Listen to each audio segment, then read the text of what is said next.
Ancient gods in the sky, open up my third eye. Take a look, it's in the book, the Occult Book Club.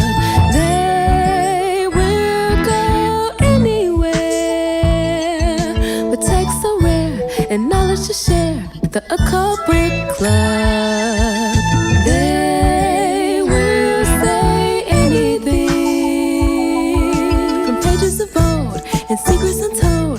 The Occult Book Club. The Occult Book Club. The Occult Book Club.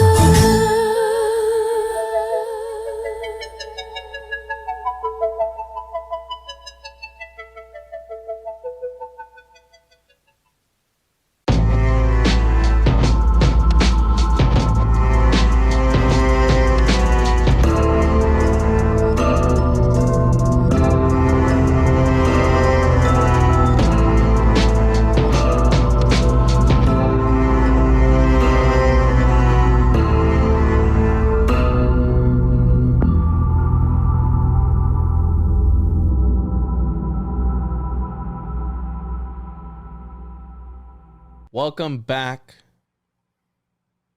to another episode. I got that song stuck in my head, though.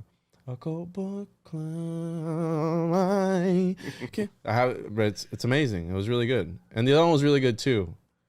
No one knows what you're talking about, though. No one knows. Well, they're going to hear it at the beginning of this, bro. Oh, okay. Oh, yeah, that's right. We're gonna wait until we've got that buttoned up. Exactly. So you just watched a pretty badass opening intro, and we've got even more on the way. That was just one of many. Yes. So another little extra little treat for anyone that watches Occult Book Club. This is like one of the greatest shows ever on the internet, bro. This is like we bring people over. We have people who don't like the homoeroticism, the nipple jokes, all the other stuff, and then they come. I'll have you know, I am wearing pasties for this episode, so we're like at least 3 layers separated from nipples this time. And they come and they join the dark side. They're like, you know what? After reconsidering, I actually subscribe to the podcast. I'm a fan now. So again, we take a little bit of warming up to, but once you're warmed up, you know it's golden. I mean, I would never compare what we're doing to Manly P. Hall, but if someone were to compare what we're doing to Manly P. Hall, they'd probably take that analogy where Hall was originally kind of hated on because he would draw analogies from walking down the street and looking into windows and window shopping, and he would relate it to the actual world that he was living in. Very pragmatic, and a lot very of matter of fact, very matter of fact, very like he would describe things in analogies about modern sort of phenomena and modern companies and businesses and experience, and all of the arcane people that were invested in learning Latin and learning to read the ancient Greek and putting together all of their own sort of interpretations of these works. To have someone come out and just spit it like it was in the common tongue, it was almost like profane. So he got a lot of hate for that, and I think that maybe we just take that an extra level further, where we throw in some unsavory jokes here and there. But I think it's also just to relate to a sort of different type of person that might not originally be interested in this deeper information. They might be here for the dick jokes, but then they get a little bit of dose of that enlightenment and they come back for more. Cause that's what's behind the scenes, right? We dangle the funny bits in front of you, but we got some good stuff that you'll find as we ease it in a little bit. Exactly. And before we get into it, you can find me at the Juan on Juan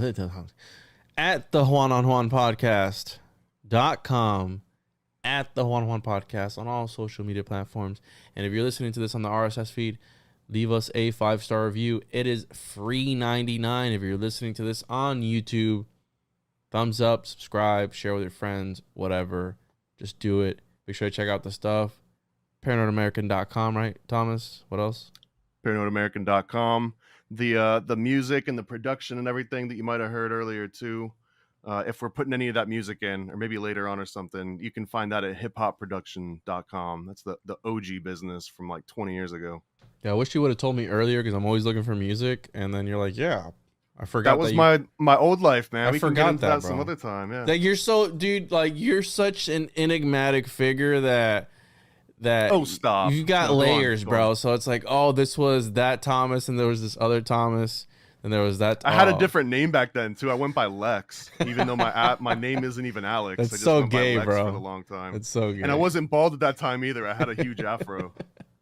So we're gonna be talking about one of the first works that I was introduced to, I think even before the Secret Teachings of All Ages, of Manly P. Hall. And this was actually published a year after the Secret Teachings of All Ages was published, because the Secret Teachings was published in 1928, and this was published in 1929. We're going to be talking about the Occult Anatomy of Man. And this book really blew my mind. What I didn't really like about it was, because again, I'm not anti-religious or anything, but homeboy goes hard in the paint on Christians. Like, he goes hard.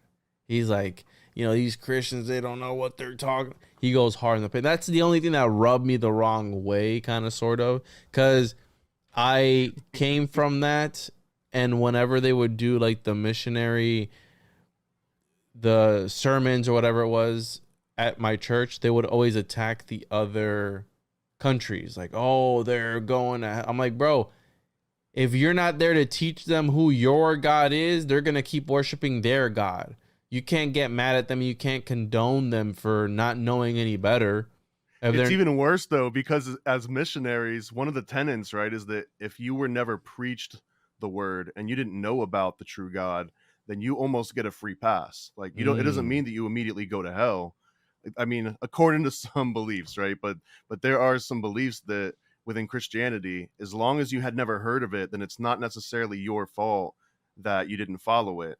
So missionaries, in a very introverted way, by spreading the word of God, they are, essentially damning people to hell if they've given them the word and then they can't convince them to follow the word. Well, now those people are going to hell, and they might not have been previously. So just to throw that out there. Interesting, because my church would just attack them, and that really bothered me. I sometimes would leave whenever they would start attacking other religions, because I'm not about that, right? I'm here to accept various points of views and have interesting conversations. And I came across something here, but I don't know if you've...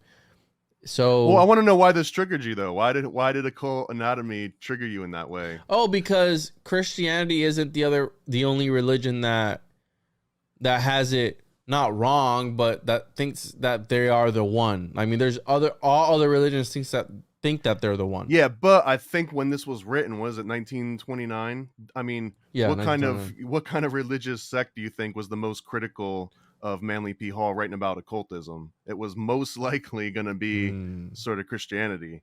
So he was I think that's where jabbing it came at from. them, bro. Just like it was a jab. I think more of it, though, it's not criticizing Christianity. Period. It's sort of criticizing the people and how they're following it, and that they're ignoring the occult facts that Hall's trying to drop on them. I think that's what he was just frustrated with. Yeah, no, most definitely. And I'm looking at here, initiated June 28th, 1954, passed September 20th, 1954, raised November 22nd. Is that Jewel Lodge number 374? Does that have anything to do with Manly P. Hall? Do you know? Where's that coming from? The front of the book? No, I'm on Goodreads, and I'm just like looking up the quick. Well, I don't know what the hell you're reading. I don't know if it has anything to do with them. Well, because those would be Masonic references to Entered Apprentice, Fellow Craft, and Master Mason. Oh, Jewel Lodge number 374, wherever that is. The lodge would be where all those three things happened at. Okay. Typically, it happens at the same lodge, although I guess it'd be possible to do a different one. That's kind of atypical.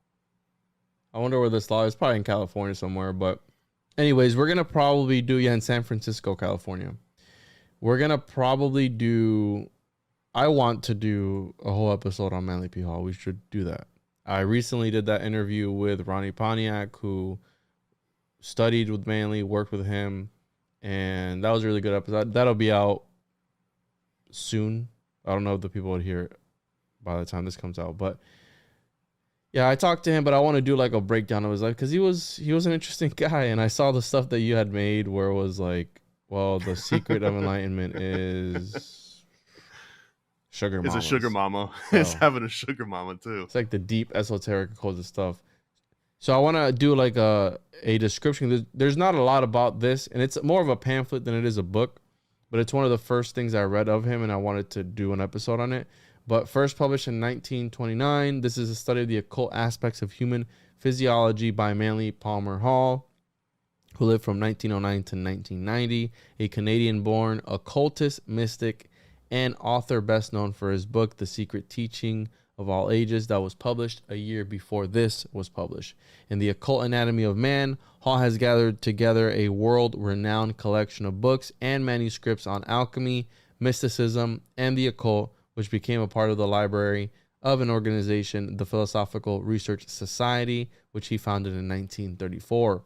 Manly Palmer Hall was the author of over 100 books and pamphlets on the esoteric subjects. And this book came out obviously after The Secret Teachings. So, you know, this was Manly P. Hall at his peak, like the most esoteric, occult, mystic Manly P. Hall. And it was weird because Ronnie told me that later on in his life, he wasn't so occult. He didn't like talking about the occult out of the office. He didn't like doing it. He was more like calming down. And this came out after he had already been initiated in all those. I kind of relate to that in like conspiracy theories, where like I remember going real hard at every single topic, and the original inclination was like everything's true. The first theory you hear is true, and then research it as if it's true, and then just only disprove it as you go along. But after you come in contact with so many of them, and then so many other people that are at different stages of that journey, especially when you just keep bumping up into people that just heard about reptilians last year, or that just heard about MK Ultra last year or something. I could only imagine it for someone like Manly Palmer Hall, where every single person that's on a personal pilgrimage and trying to like discover themselves within the West, right, within the States, and they go and they knock on, you know, Manly Palmer Hall's door, sort of like trying to join Fight Club. You'd probably just leave him out there for a while. So I think there was probably an aspect of that. I want to rewatch that movie now, bro. That movie's so great. The Fight Club, it's so cerebral. Right? That plot, it always gets you. I'm like, oh, no matter how many times you've seen it. But let's get into this here. I don't know if you wanted to start. It's not very long. It's only, what I want to say. We can make it longer though, because he'll drop something in here, because again, it's a pamphlet, not a book. So he'll say, any serious researchers into, you know, the topic of such and such will know that blah blah blah. So I try to jump into those, you know, those extra bits that he was trying to research.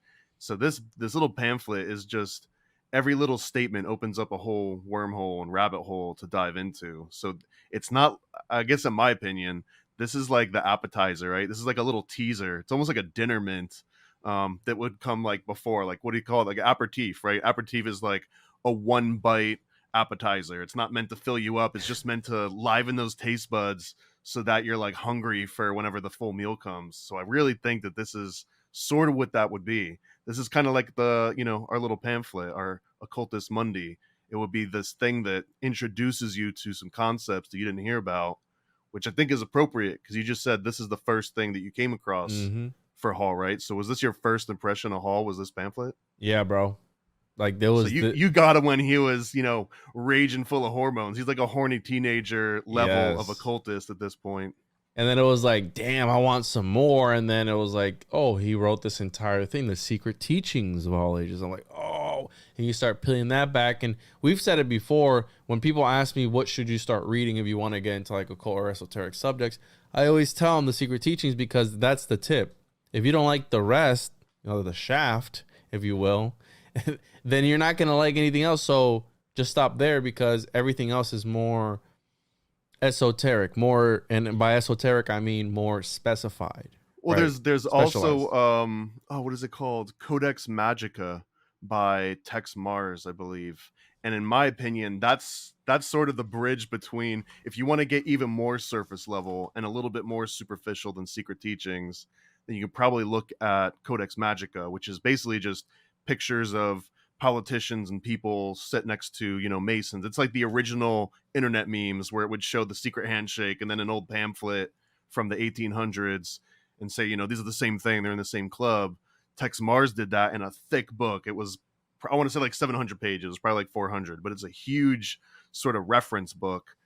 So I kind of see it as that was my entry point into symbolism. That just gets you looking and seeing Ouroboros and seeing snakes and seeing zodiac signs and all sorts of popular works. But he doesn't go into the actual depth. He'll just be like, you know, this came from a pagan god, therefore it's, you know, Satan, Illuminati, you know, nonsense. And then Palmer Hall breaks it down a little bit further, and he's the one that, you know, pisses people off a little bit. We should do an episode on this one. I never heard about this book, bro. Codex Magica. There's another one called I just Mysteries of the Monuments or something like that. He was prolific, man. And, you know, if you haven't heard any of Tex Mars's work, it's at least worth looking over. Secret handshakes of the Illuminati. El Diablo shows his horns. He puts everybody on blast. Caution, you are now entering the forbidden zone. Oh, dude, we got to do one on this. Okay, yeah. Bet. We'll have to do one on that one. All right, cool. So we'll save that one for later. So, yeah, this was the first thing I came across, and it blew my mind. Because we know that the Bible, for example, I mean, we'll get into it. Here, let's start off with...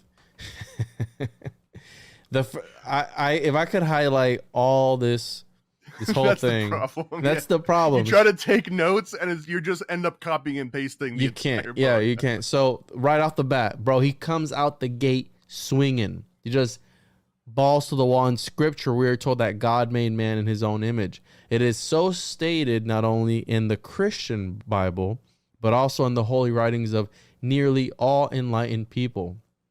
The Jewish patriarchs taught that the human body was the microcosm or little cosmos, made in the image of the macrocosm or the great cosmos. This analogy between the finite and infinite is said to be one of the keys by the aid of which the secrets of the holy rite are unlocked. And then he goes on to say the Old Testament is a physiological and anatomical textbook to those capable of reading it from a scientific viewpoint. And whenever he says stuff like this, because he was also towards the end of his life too. Because here's the thing, when talking to Ronnie, and that's really to be 1 degree of separation from Manly P. Hall, from this guy who was able to get to know him, even if it was towards the end of his life where he was blind, he couldn't even see him, he was settled down, this old man. Well, he still got to talk to him and get to know him. And one of the things he told me was that Manly P. Hall would start to put out these other things towards like the, you know, after his peak, after his prime, where it was more self-help, because he believed that this type of material could quite literally drive you insane, which we all know, right? Chapel Perilous, and we all know people who go crazy, and you have the meme where the guy's connecting all the yarn and everything. You know what I'm saying? Like how you were saying, how you went hard in the paint, it can kind of sort of drive you cuckoo. So he would sprinkle in this kind of self-help.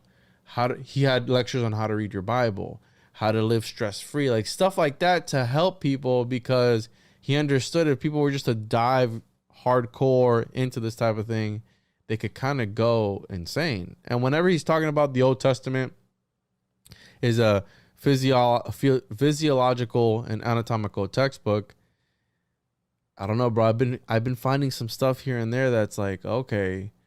Well, and I want to wonder too that how much of this was Manly P. Hall deciding to help people through self-help versus he just saw that that's where this whole industry of arcane knowledge was headed, is that someone would go and learn some secret and then bam, they're putting out like 20 books and they're going on, you know, seminars, because like that was how he got, well, that's how he got his start, right? Is that he started getting hired to just give talks on sort of information that people weren't aware of, occultism in general. Yeah. So, I mean, over time, he's like, man, all these youngins are growing up and they're like, all they know is the tip, but they're making a fortune off of that tip. So it might have been partially of, don't get lost by the new generation, right? These are all like the new TikTok stars and all the Twitch streamers that are taking over the industry from his standpoint. So it might have just been like, that was Manly P. Hall setting up a Twitch channel, you know, just to stay relevant and get his information out to the younger crowd. Didn't somebody call us like little babies or something like that? That we need to put some respect on this. these topics, they're super serious, and you gotta put some respect on the name. You know what I'm saying? I mean, according to Hall, though, the being born is essentially like the bad part, and being closer to death is the closer you are to escaping prison.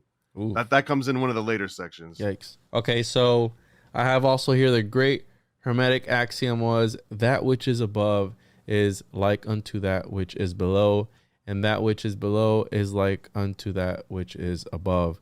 And let me pull up some other stuff because I took notes on my tablet and also my computer because it be like that, bro. I think that honestly, that statement is the most occult thing that you could possibly embrace, and that should, if anything, triggers the hardcore Christians, the fundamentalists. It should be, embracing that, because as above, so below. That's that's the Baphomet pointing down and up at the same time, but it's a reference to just the power of analogy. Mm-hmm. That's all it is. You're Mm-hmm. just stating, if you know how to understand things in analogies, and you know how to speak in analogies, then you can communicate a complex subject in a much simpler manner to a wider group of people. And it's that concept of being the basis of all Hermetic principles. And that's kind of what he's saying, is that Hermes is the god of analogy. So Hermes is the god of as above, so below. Oh. So if you embrace speaking in analogies and being able to take information in one realm and apply it to another realm, it also means that you don't even have to understand, science or anatomy. If you understand one of these different arts, if you're an expert in one of those fields, then through the power of analogy, you can almost become an expert in any other field. That's a very academic approach to it, but I think that's a whole gist of what he's kind of getting at in a lot of this. Yeah, and there is he says something about it. So the functions of the human body, the attributes of the human mind, and the qualities of the human soul have been personified by wise men of the ancient world, and a great drama has been built around their relationships to themselves and to each other. To the great Egyptian demigod Hermes, the human race owes its concept of the law of analogy. Yes, that's what you just said. And then he goes on to say the religions of the ancient world were all based upon nature worship, which is in a degenerated form has survived to our own clay as phallicism. The worship of the parts and functions of the human body began in the later Lemurian period. So he starts to. I love how. Yeah, dude. I love how Manly P. Hall was into Atlantis. That's one of the things that most people always like. He's like, there was this advanced race of beings. Like he was like, I don't want to say he was the Alex Jones of his time, but you know what I'm saying. Like, very matter of fact. Lemuria, there was Mu, and there was Atlantis, and for some people, it's all the same kind of thing. But I love how. Oh, okay. I love how he throws out Lemuria here so matter of fact, as if it's just like an accepted thing that, and he doesn't even stop to explain that Lemuria is perhaps mythological or philosophical, or it might be symbolic of something else. He just throws it out like from the Lemurian period, which basically means during the dinosaurs. And then he goes, our own clay as phallicism. So, why is there an obelisk at the Vatican? Why is there an obelisk in Washington, D.C.? Why is there an obelisk? I mean, they're all over the place, right? They're everywhere. Although, I mean, this book or this pamphlet in particular, it made me re-question some of that, because is it a phallus by nature? Like, is the obelisk an actual phallus, or is it only a phallus because you're looking at it through your base nature? You're looking at it as if it's agriculture worship, or like these Oriole agricultural rites. Or could it also be what he describes later as like that one path that brings you directly to the source, as opposed to kind of like winding around the mountain 5 times? So during the Atlantean epoch, this religion gave place to sun worship, but the new faith incorporated into it doctrines, many other. I got some typos in this this copy that I have. Doctrines. Yeah, mine too. Many of the rituals and symbols of the previous belief. Yeah. So the buildings of temples in the form of the human body is custom common to all peoples. We know that. I've talked about Pythagorean palaces. It always goes back to the perfected form, which is man, the Vitruvian man. Everybody knows what that is, because we are made, back to the beginning, in the image of God. So the proportions of man are supposedly perfect. And whenever you see these ancient buildings, they're laid out in a cross sort of thing. And they would talk about the occulted scaffolding and also the occulted colossus and giants that would fill up these spaces within these buildings. And I have drawings of that and everything with the Pythagorean palaces. And there's a reason. Do you have anything on like organs, Thomas, of why that organ is named an organ? Is that by design because it's like the organ of the church and it will kind of be like the organ of the man? Do you have anything on that? I don't have the etymology on the organ word. I don't think that it's because the body relates to music though. I think they both derive from kind of being the same sort of instrument within their different context. And you were mentioning the cross here as you looked that up too. There was a cool note that Hall has in here, and that's that the high altar is always relative to where the brain would be in the human body. So if you were to stand out, as a cross, and imagine I'm a building, so you can kind of ignore the arms, but in relation, the high altar would be up here. So if you look at a huge skyscraper, where's that top level C-suite, executive decisions going on? It's usually going on the very top, sort of penthouse floors. And that's because the occult version of a building is the same version of our bodies. Like we've actually reconstructed a human body and turned that into a building. And in some cases, literally, if you look up human pillar, I won't take us too much on that tangent, but in some older cultures, they would literally put a person bury them alive into the foundation of a building to sort of emphasize this approach. Yeah, to charge, because again, we're talking about cathedrals and churches. That's to charge the building. The building becomes this thing, and the organs, bro. Organs are expensive. They say it costs $500,000 to $1 million for an organ. So how much? That's why you got to go to Costco for that stuff. Between $500,000 and $1 million, the cost of relocating, refurbishing, restoring, renovating a vintage organ is typically 2/3 or 3/4 that of commissioning a new organ. Wow. And what you're saying, I'm gonna pull up here some quick pictures because I want to show the people where of course, when you look up Pythagorean palaces, my face pops up for the for the podcast.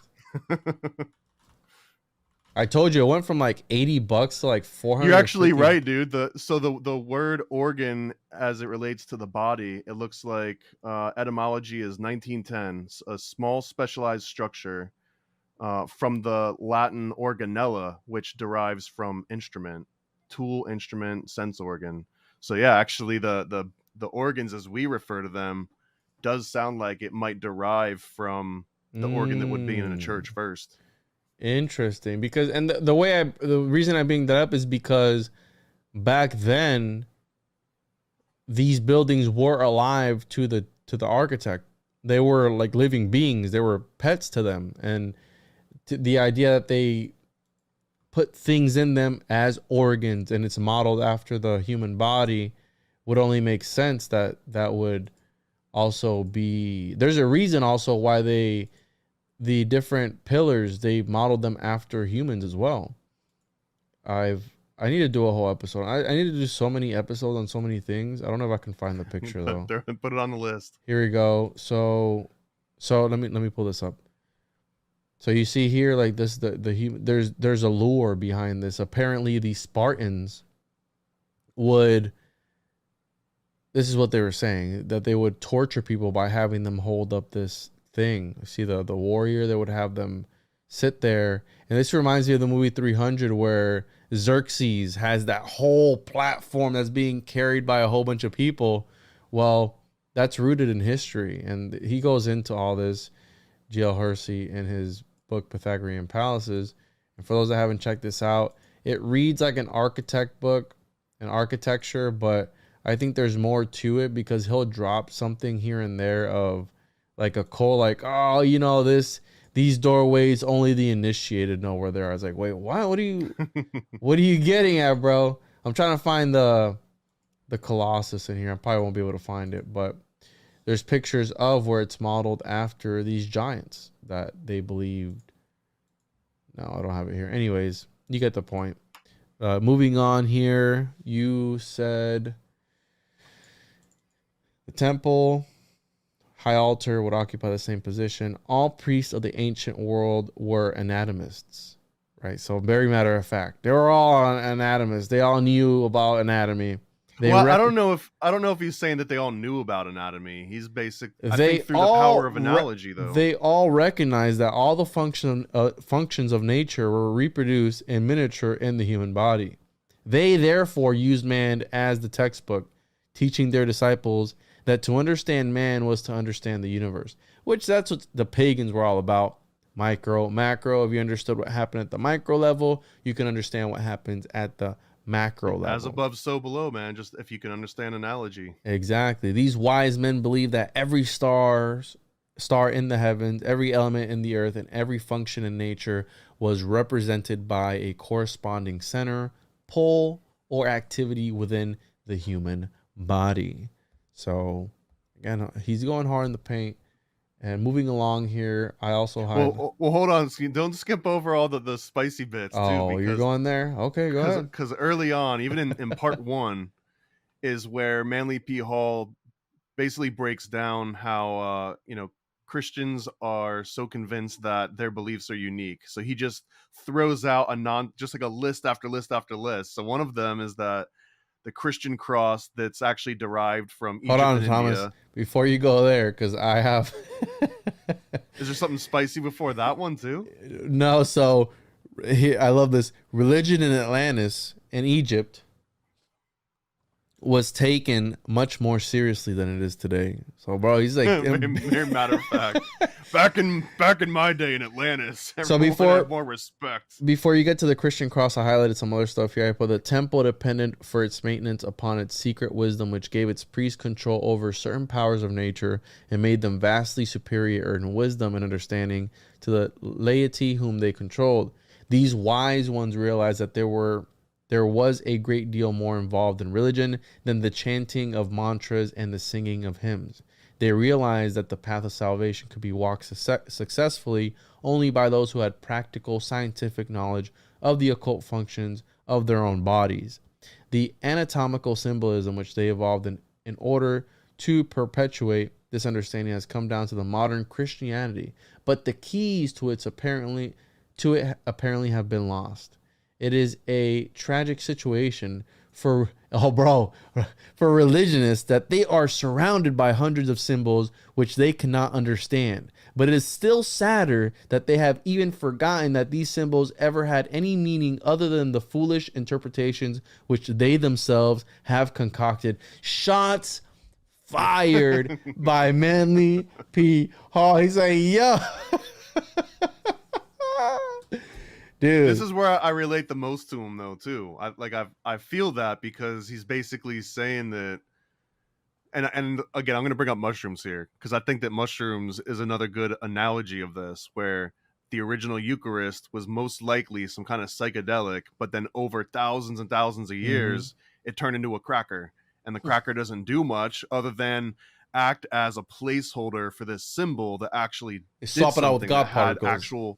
They just swapped it out, so I think that there's a similar thing happen here with the symbolism in a lot of modern religions where they had actual potency to them, but when you just look at it and think that, oh, that's the thing that Jesus died on when you see the cross, and you don't care about the equinox and you don't care about how it relates to every other religion, which is that list of different ones, then that's where you're losing the potency, right? It's like you're just taking empty gel caps because you see a gel cap and you think, oh, that's a pill, that does something to me, not realizing that there's nothing inside of it.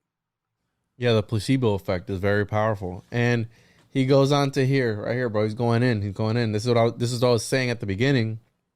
The idea prevalent in the minds of Christians that their faith is the one and only truly inspired doctrine, and that it came parentless into the world is unreasonable in the extreme. A study of comparative religions proves beyond doubt that Christianity has begged, borrowed, or stolen its philosophies and concepts from the religions and philosophies of the ancient medieval pagan world. Among the religious symbols and allegories which belong to the world long ago before the coming of Christianity are few to which we would like to call your attention. So, and I've got the short list. Yeah, there you go, bro. You got the short list.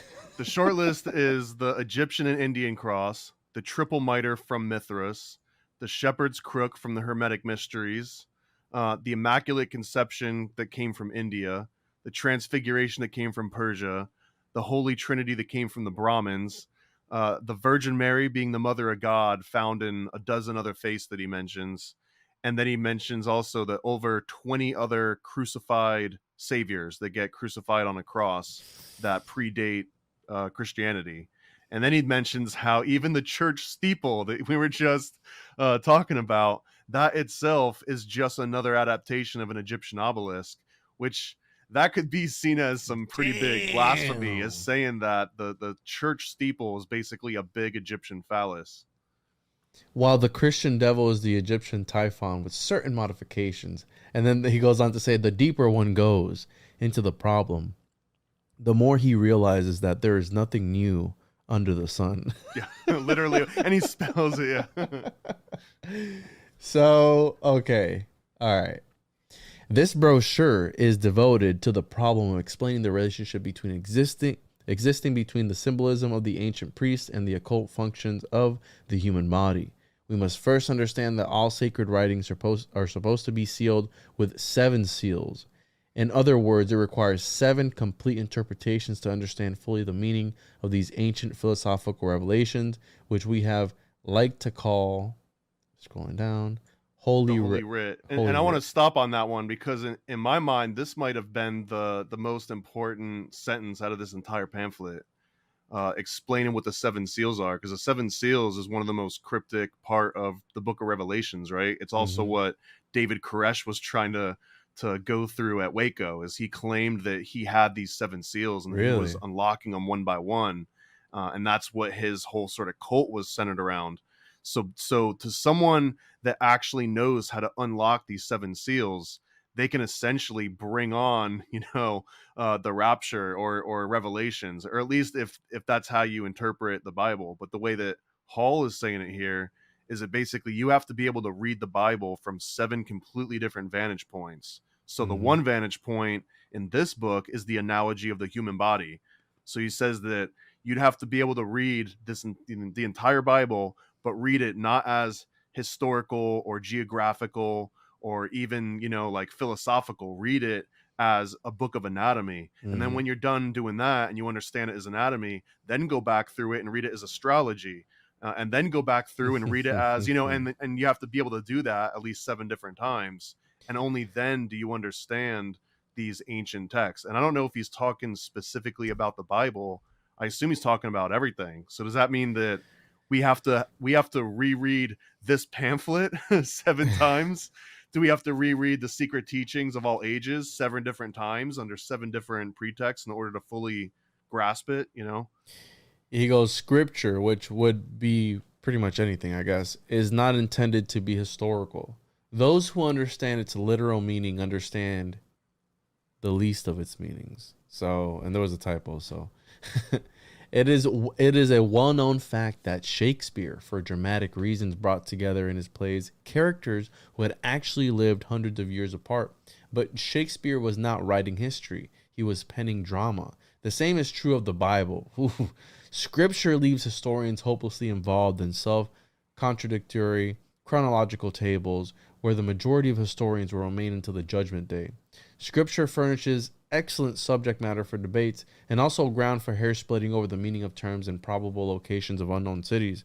Many of the biblical landmarks now pointed out by guides were named hundreds of years after the birth of Christ by pilgrims who suspected them of occupying sites somewhere near those mentioned in the Bible. All this may prove convincing to some, but to the thinker, it is conclusive evidence that history is the least important part of Scripture. So we can rule. So there's the historical aspect of it, which that's the bottom of the totem pole. That's the least one that you have to worry about, according to Daddy Manly P. Hall. And this one reminded me of, because as he's writing this, I'm thinking about comic books, because the same way that if you get lost in the dates, like you basically when you're writing a work of fiction, right, you can write yourself into a hole where you've set up a certain timeline or certain rules that the characters abide by, and then you find yourself in a situation where you want something to happen or you want to explain some plot of the story, but it's like, oh well, that guy's dead now, or this person wasn't born yet, or you have to kind of like massage all these things in. And as he's writing about people that get lost in like the literal histories and literal namings and everything, it makes me think of like those hardcore comic nerds that when like the actual creator of a book will come out and then they'll announce like something, there'll be a guy in like the back. There was like a meme, it happened at like a Blizzard convention where someone's like, excuse me, but the ogres technically didn't live in that region until the They're the strictly fall of canon. Sabarath, or they're so strict to canon. And you see it happen when like Star Wars will come out, Yes. and then there'll be people that get upset because that technically that person wasn't alive, for 3 months until after this event happened, so they couldn't have possibly been in the same jet with Han Solo or whatever. I'm just, paraphrasing some of that, but I think that again, like the power of analogy, it's those people that get lost in like the specificity and the technicalities and the canon, and they can't, and literally, right? Like if in the, if you're trying to break down the Bible, there's people that are just entirely focused on the canon and what makes sense within the canon. But that's kind of maybe overlooking what the other 6 seals might be, right? Maybe you're focused on that one seal, but you're ignoring the other 6. And that the 7 is also part of alchemy, and that's why it took alchemists so many years to really, you have to do the minor opus, the minor work before you can achieve the magnum opus. And the magnum opus is the ultimate thing that you can achieve where you step outside of reality, and the minor opus is pretty much you working on yourself. So and again, macro, micro, you can kind of sort of pull that from there. And I love this part here where he goes, when Empress Helena, mother of Constantine the Great, visited Jerusalem in 326 AD, she discovered that not only all traces of Christianity had already been lost, but that a temple dedicated to the goddess Venus stood on the hill now accepted as Mount Calvary. Less than 400 years after the death of Christ, there was apparently no one in the Holy Land who had ever heard of him. And he like puts an exclamation point. This does not necessarily imply that he never lived, but it certainly does indicate that the halo of miracles and supernatural atmosphere with which modern Christianity envelops him are largely mythological. There's some typos here. Like all other religions, the Christian faith accumulated a weird collection of fantastic legends, which are its own worst enemies, for they have taken the simple moralist of Nazareth, the man who loved his fellow creatures, and built around him a superstructure of idolatry, which loves no one and serves only itself. Yeah, the people who are listening to this, who are hardcore, I posted a meme yesterday, and some people went off on me that are hardcore, like, religious. Just know, listen, I love Jesus. All right, I believe in God. I'm not a Jesus hater, how some of you think I am. I just don't subscribe to mainstream religion. Okay, so let's make that clear. And we're covering Manly P. Hall, and some people might even say, "Oh, this is why Freemasonry is satanic because look at him, he was a free." Listen, I'm not saying he's got a point, but when you start to read between the lines, I'll say he's got a point. 100%. He's got a point, 100%. Because I think that the story, like Christianity, is essentially readapting sort of like outdated, your great grandpa's sort of religion, and bringing it up to something that you can relate to today. Just the way that Manly P. Hall takes some old text that's in German from the 14th century, and then he'll reread it and then say like, okay, here's what he's saying. I kind of think that that's exactly what Christianity is. It's basically saying, okay, here's these ancient peoples that no longer relate to any of us, and here's kind of what they're saying. And Manly P. Hall in this book, he actually says that Jesus himself learned these secrets from the Essenes. who were Oof. basically Egyptians and Hindus. Mm-hmm. So they're the ones that gave him the knowledge that then he brought to his disciples. And so that transfer of knowledge is really the big crux of the whole religion. And that might be why no one had heard of him 400 years later, is because he wasn't necessarily walking on water and shooting lasers out of his fingertips. But he was able to take information that had never been passed across these huge cultural barriers, of time and sort of like warfare and just complete sort of ignorance. He was able to break through that and bring it to a whole new sort of group of people where it was able to be fostered in a whole new way. So I mean, and I don't think that's anti-religious or anti-Christian. It's given the props to the person that was able to bring it forth, right? So that's why it's Christianity. It's a reference, just like Lutheranism, right? It's not like you worship Luther because he could walk on water, Martin Luther. It's just named after the guy that brought a new way of thinking into the public sphere, into the public minds, and it gets named after him. Just like Christ brings this new way of thinking, so he gets that way of thinking named after him. It's not a novel thing. That's how almost every philosophical school of thought sort of came. The Neoplatonists are named after a guy, not because they think that Plato was an infallible god, but because they sort of followed his teachings. So he goes on to say some more stuff, and then it is a wonderful thing, for example, to study the life of Christ in the light of astronomy. So we have the astrological aspect of that second seal. That second seal, and he doesn't drop all 7 though. I was trying to count to see if he went into 7 different contexts. So I have anatomical, astrological, and then historical. I have those 3. Which ones do you have? He also gets into chemical, like alchemical in here. Okay. And then and I've got some notes on the astrological. All right, so it is a wonderful thing, for example, to study the life of Christ in the light of astronomy, for he becomes the sun and his disciples the 12 signs of the zodiac. Among the constellations, we find the scenes of his ministry, and in the procession of the equinoxes, the story of his birth, growth, maturity, and death for men. And we know that Manly P. Hall is very into astrology, and apparently he taught Ronnie too astrology. I believe he studied astrology with him, and I'm not going to get lost in the sauce, but he also said that astrology was like a way of being able to tell the future or something like that. I mean, I'm a more of a skeptic than most people. Most of the time when I'm on a podcast, I feel like I'm the most skeptical person on a panel. But even me, I've definitely come around on astrology and believe the same. Not because I think that if you find someone with your matching horoscope that you're like soulmates, but what's your sign, Thomas? But it's being able to read the stars. And if you can read the stars, then you can kind of tell the future. Because if you know that every time these stars are in this position, then like a certain type of event happens or a certain sort of movement goes through society. And if you just sit back and observe that happening, you don't even have to tell the future. You just realize it over observing it for yourself and being able to tell, oh, those 3 stars are lined up right now. That means that, like the town's going to burn down in a year. What's your sign? I think that I'm not going to reveal that on here. I'm a Gemini. All right, let's look up our compatibility. Okay. Okay. Let's see what we're at, bro. 20. But 20. See, this depends on if you think that all of the books are true and they aren't trying to lie to us. Oh shit, bro. Skew. The Gemini Taurus couples. It's kind of gay. So success may seem to be unlikely at first, as their set differences may always take a toll on their decisions and views. But as both accept and adapt to each other's points, they can find a great partner in each other. I guess. I mean, that's one thing I like about you, that that you're skeptical, and sometimes it's funny as fuck that sometimes you go to disprove something and just end up proving it even more by trying to find shout out to adrenochrome.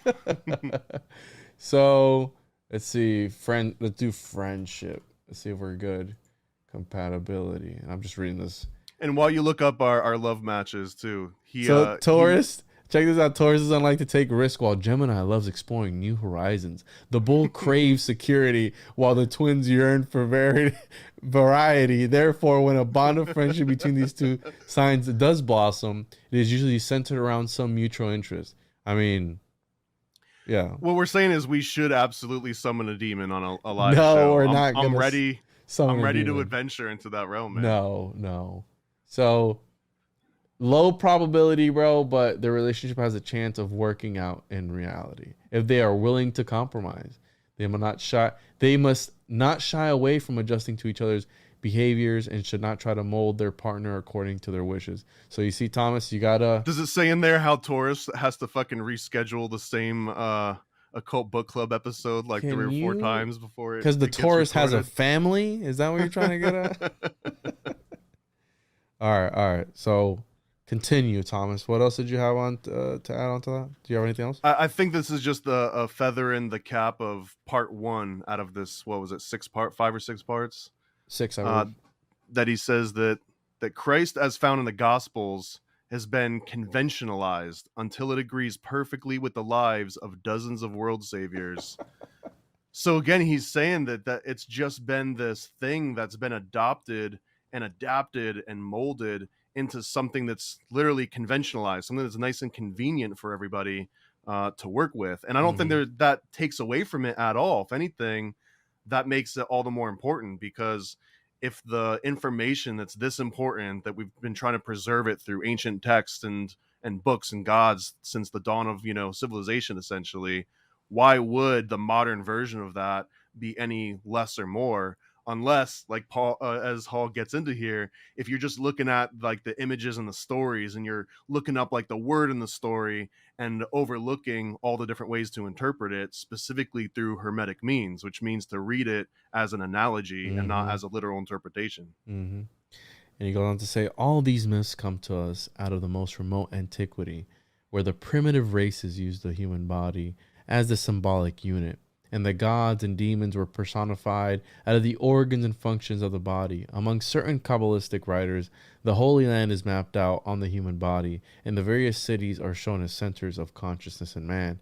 And then he goes, we cannot hope to cover all the ground, but if you can gain from this book like a key to the situation, we hope you will pursue the line of thought until you have made it all inclusive and opened at least one seal of the book of divine revelation. So he's like, so you got to be able to read the Bible at least through one lens where you know what you're looking for, I think is what he's saying there. Yeah. And part 1 was named the human body in symbolism. Part 2, as we approach it here, is named the 3 worlds. So we're going to have to book it because I'm going to go on a million tangents in parts 2, 3, 4, and 5. Well, let's do it, bro. So according to the mystery schools, the human body is divided into 3 major parts. An analogy with this, the universe without is said to be comprised of 3 worlds: heaven, earth, and hell. Heaven is a superior world, and for some unknown reason is supposed to be above. Although Ingersoll proved conclusively that owing to the rotation of the earth, up and down are always changing places. So who's Ingersoll? He's talking about Ingersoll. I remember this from like 7th grade science, but really not much beyond that. Who the fuck is Ingersoll? Ingersoll Rand. Well, so he's probably talking about Robert G. Ingersoll, who died in 1899, so 30 years before this was written. So it says, American lawyer, writer, orator of the golden age of free thought, who campaigned in defense of agnosticism. Is that what? That can't be the same one we're talking about, is it? See, he's not even bringing up points or a bibliography or nothing. Like, this is the thing about Hall, that he never really did it, and it was because of the time, because somebody asked Ronnie Pontiac that, and he gave his thoughts on it. But either way, nearly all religions teach that God dwells in the heavens. Their members are taught to believe that God is above them, so they raise their hands in prayers and lift their eyes to the heavens when they implore or petition him. And between heaven above and hell beneath is the earth, which Scandinavians call Midgard, or the Middle Garden. It is suspended in place and forms the dwelling place of men and other living creatures. And we have it connected by the Rainbow Bridge, which the gods descend. This is very Nordic, right? This is the Nordic thought this is Loki and Thor. And Very Marvel University. Well, he talks about the Hyperboreans a few times in this book too, Yeah. which essentially is the North people that come from the North Pole. And he also goes on to one of my favorite tangents ever, which is about Santa Claus. And he talks about how Santa Claus also represents this same myth, this idea of Kundalini energy, or the same myth of Christ coming down and Christ consciousness. Yeah, I read that on the North Pole episode that I did, and I love how he goes. He says, with his sprig of evergreen, I knew you were going to throw that one out there. has a fine Masonic interpretation for those who wish to study it. So the third one is, when does he get into hell? Well, and by the way, that that reference he's mentioning, the sprig of evergreen, being, and again, like we've talked about the meaning of the word evergreen before in the context of like making artwork or working on projects. Something evergreen is something that's always ready to go. Like you don't have to, it doesn't have to go in and out of season. You don't have to wait for certain social movements or anything in order to make something relevant. Something evergreen is always ready to go. And in this particular case, he's talking about Santa Claus coming down the chimney with a sprig of evergreen, and is relating that to Hiram Abiff and the sprig of acacia. Interesting. So we have here, below in darkness and flames, torment and suffering is the world of hell, Hel, which we have interpreted as hell, Hell. It is the great beneath, for as surely as we think of heaven as up, we think of hell as down, while this middle place, earth, seems below, I guess. The dividing line between them in hell are the forces of evil, the tearing, rendering, destroying powers, which are always bringing sorrow to the earth, and which struggle untiringly to overthrow the throne of the gods in heaven. So he's talking pretty much about demons and the dark stuff. The entire system is an anatomical myth. For the heaven world of the ancients, the dome temple on the top of the mountain was the skull with its divine contents. This is the home of the gods and man. It is termed up because it occupies the northern end of the human spine. The temple of the gods who rule the earth is said to be at the North Pole. And this is the Santa Claus thing. And It's not just a quick Santa Claus thing. There's a lot that goes into this too. Because Rosicrucians also believe that Santa Claus represents Christ consciousness. I'm oversimplifying that. Really? But like, yeah, so Christmas itself symbolizes initiation.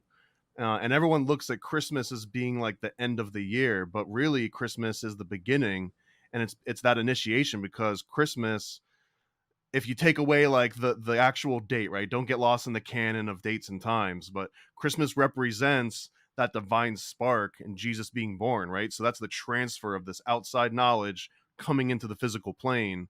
And so therefore it's the starting point. Christmas is like, some people think Monday is the beginning of the week, and it's like, no, it's actually Sunday. It's sort of like that, where Christmas is actually the start of the year. It's not New Year's, it's Christmas. It's when that consciousness comes down, and then the rest of this time is waiting for it to die. But by waiting for it to die in winter, that's actually when it gets released from its sort of mortal prison plane. So it talks about how the cycle of this Christmas is kind of the beginning of an entire universe. It's the beginning of a solar system or a new civilization, or in this case, the birth of a human being into the world.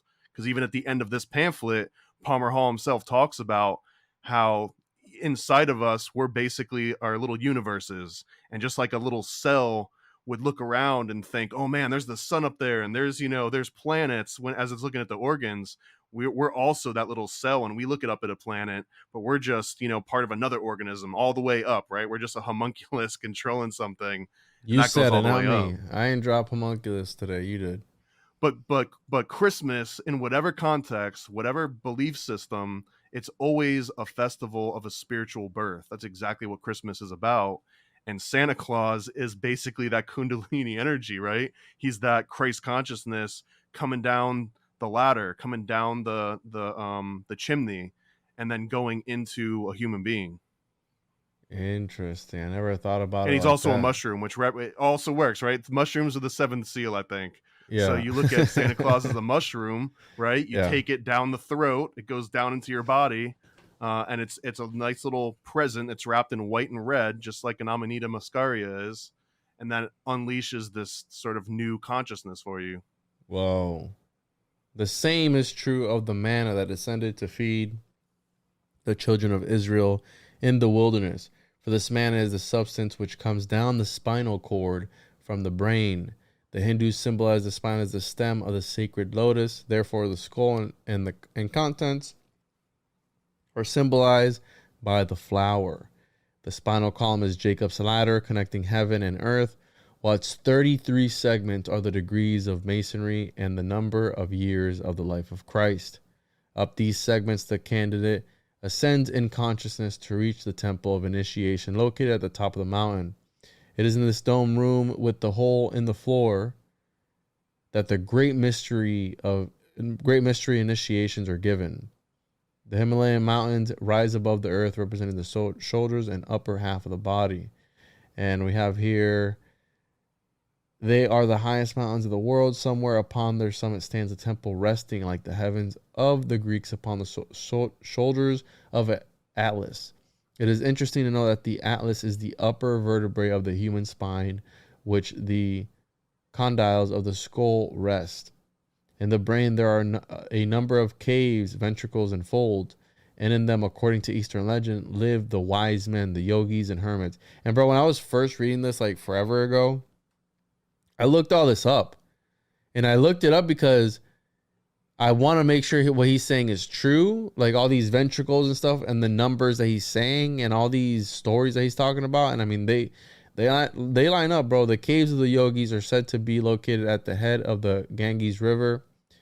Every religion has its sacred river. To the Christians, it's the Jordan. To the Egyptians, it is the Nile. While the Hindus is the hopefully I'm saying that, Ganges or Ganges.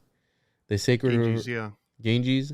The sacred river is the spinal canal, which has its source among the peaks of the mountains. The holy men in their retreat represent the spiritual sight in the human brain and are the seven sleepers of the Quran who must remain in the darkness of their caves until the spirit revitalizes them. And that story, I had never heard about that, the seven sleepers. And again, I mean, the brain is the upper room referred to in the Gospels where Jesus met his disciples, and it is said that the disciples themselves represent the 12 convolutions of the brain. It is these 12 convolutions which later send their messages by means of the nerves into the body below to convert the Gentiles or preach the gospel in the Middle Earth. These 12 convolutions. The tree of good and knowledge in the Garden of Eden was also said to have 12 different fruits on it. Really? Yeah.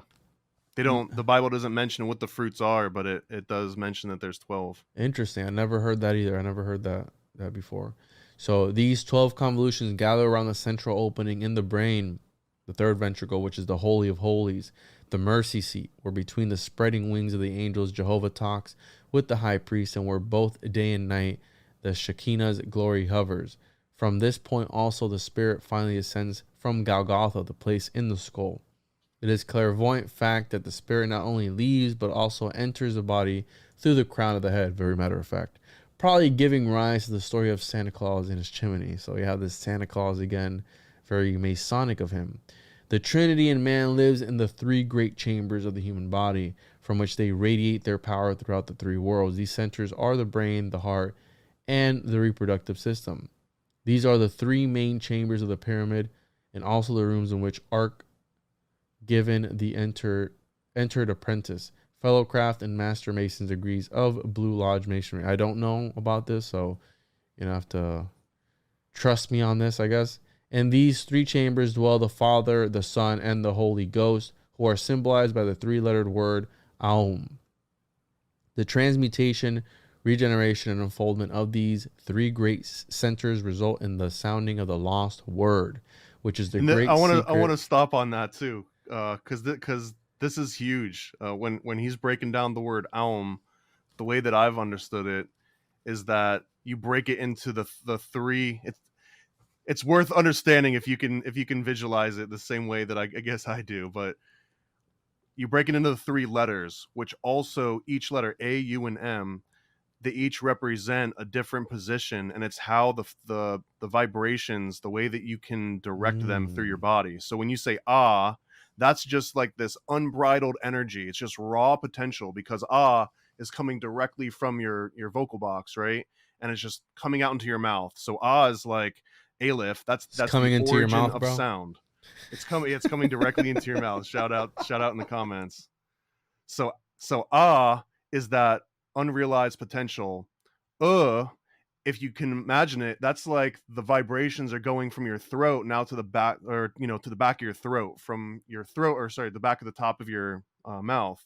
It's like they're hitting and bouncing off the edge of it, and that's the and even as you say it out loud, ah, you can feel it down here, and you can feel it coming like almost from the back of your head.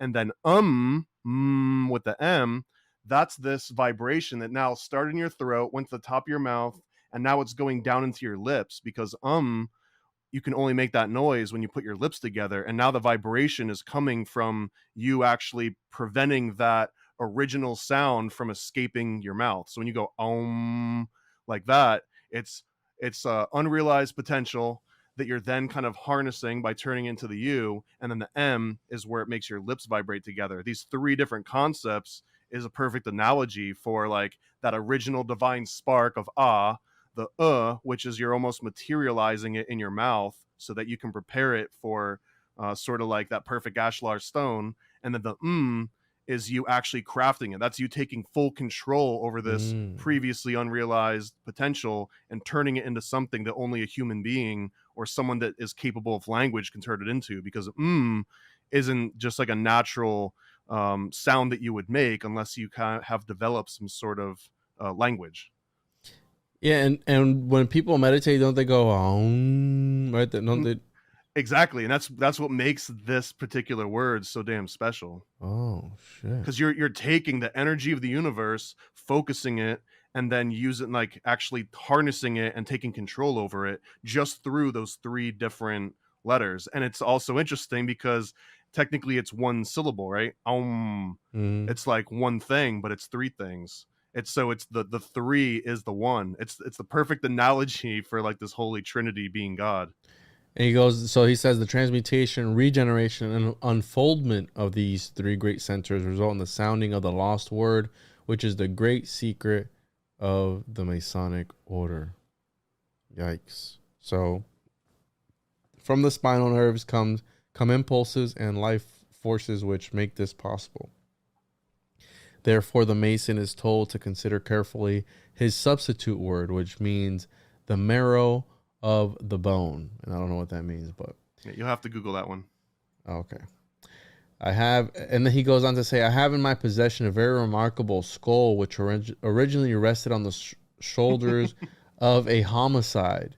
I love this idea that Manly Palmer Hall also had a collection of serial killer skulls just at his disposal that he just looked at. Yeah, dude. Yeah.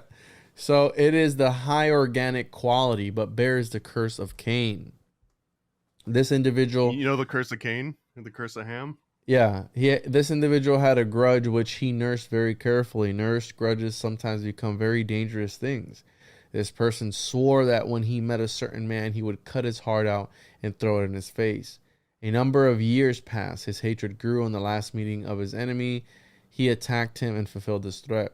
He was hanged for the crime, but the skull bearing the testimony to the brain reveals a very interesting fact.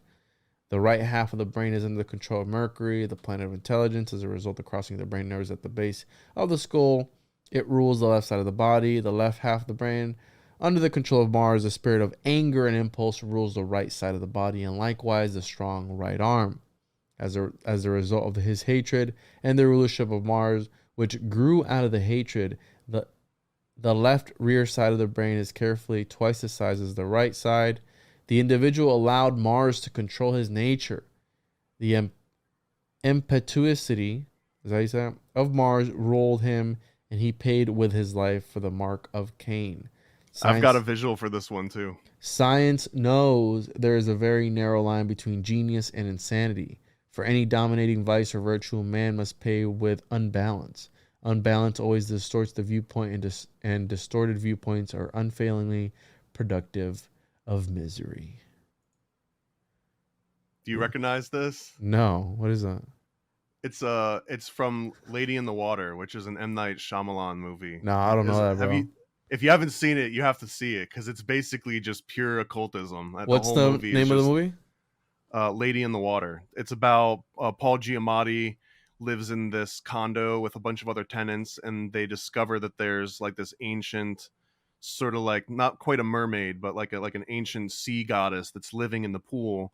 But they have to save it from this wolf that tries to take it during the night. It's all just steeped in occultism. But when Manly Palmer Hall was talking about this person, that the serial killer that he's got the skull, I guess, just chilling in his room, but that this person had a stronger right arm than the left arm. This is this dude from this movie where, for whatever reason, he just trains one side of his body. He only weight lifts with one arm, so he's got this crazy jacked right arm, but you can see his left arm is just like a normal, scrawny little arm. So this guy, the first thing I thought of was like, man, he's talking about, or he's decoding Lady in the Water movie right now from the past, because this guy represents Mars, and that's sort of his role in this movie, is to kind of be the fighter while everyone else is trying to solve puzzles and think things out or feel things out. There's a medium in the movie. This guy represents that brute force and force and that strength, and just like that essence of Mars here. Interesting. Oh, I mean, again, the cinemagician's at work. And we have the skull is a switchboard which controls the activities of the body. And he goes on to say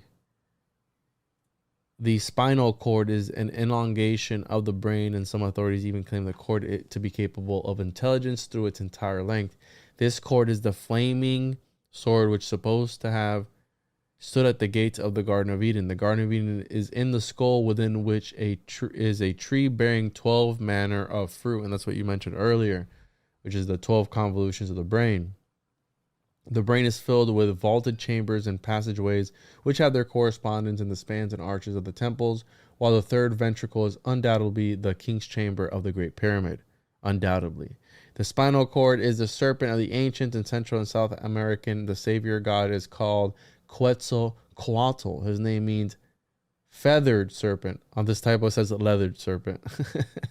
and that quote, the 12 kinds of fruit from the tree, by the way, it's Revelation 22, and it says, he showed me a river of water of life, clear as a crystal, coming from the throne of God and the Lamb in the middle of its street, and on either side of the river of the tree of life, bearing 12 kinds of fruit, yielding fruit every month. So he's talking about, he doesn't actually quote Revelation 22 here, but if you look at this, you've got the river, which is the spinal column, and on either side, which he goes on to talk in later bit here about the pineal and the pituitary gland as sort of being like on either side of this in a sort of a symbolic way.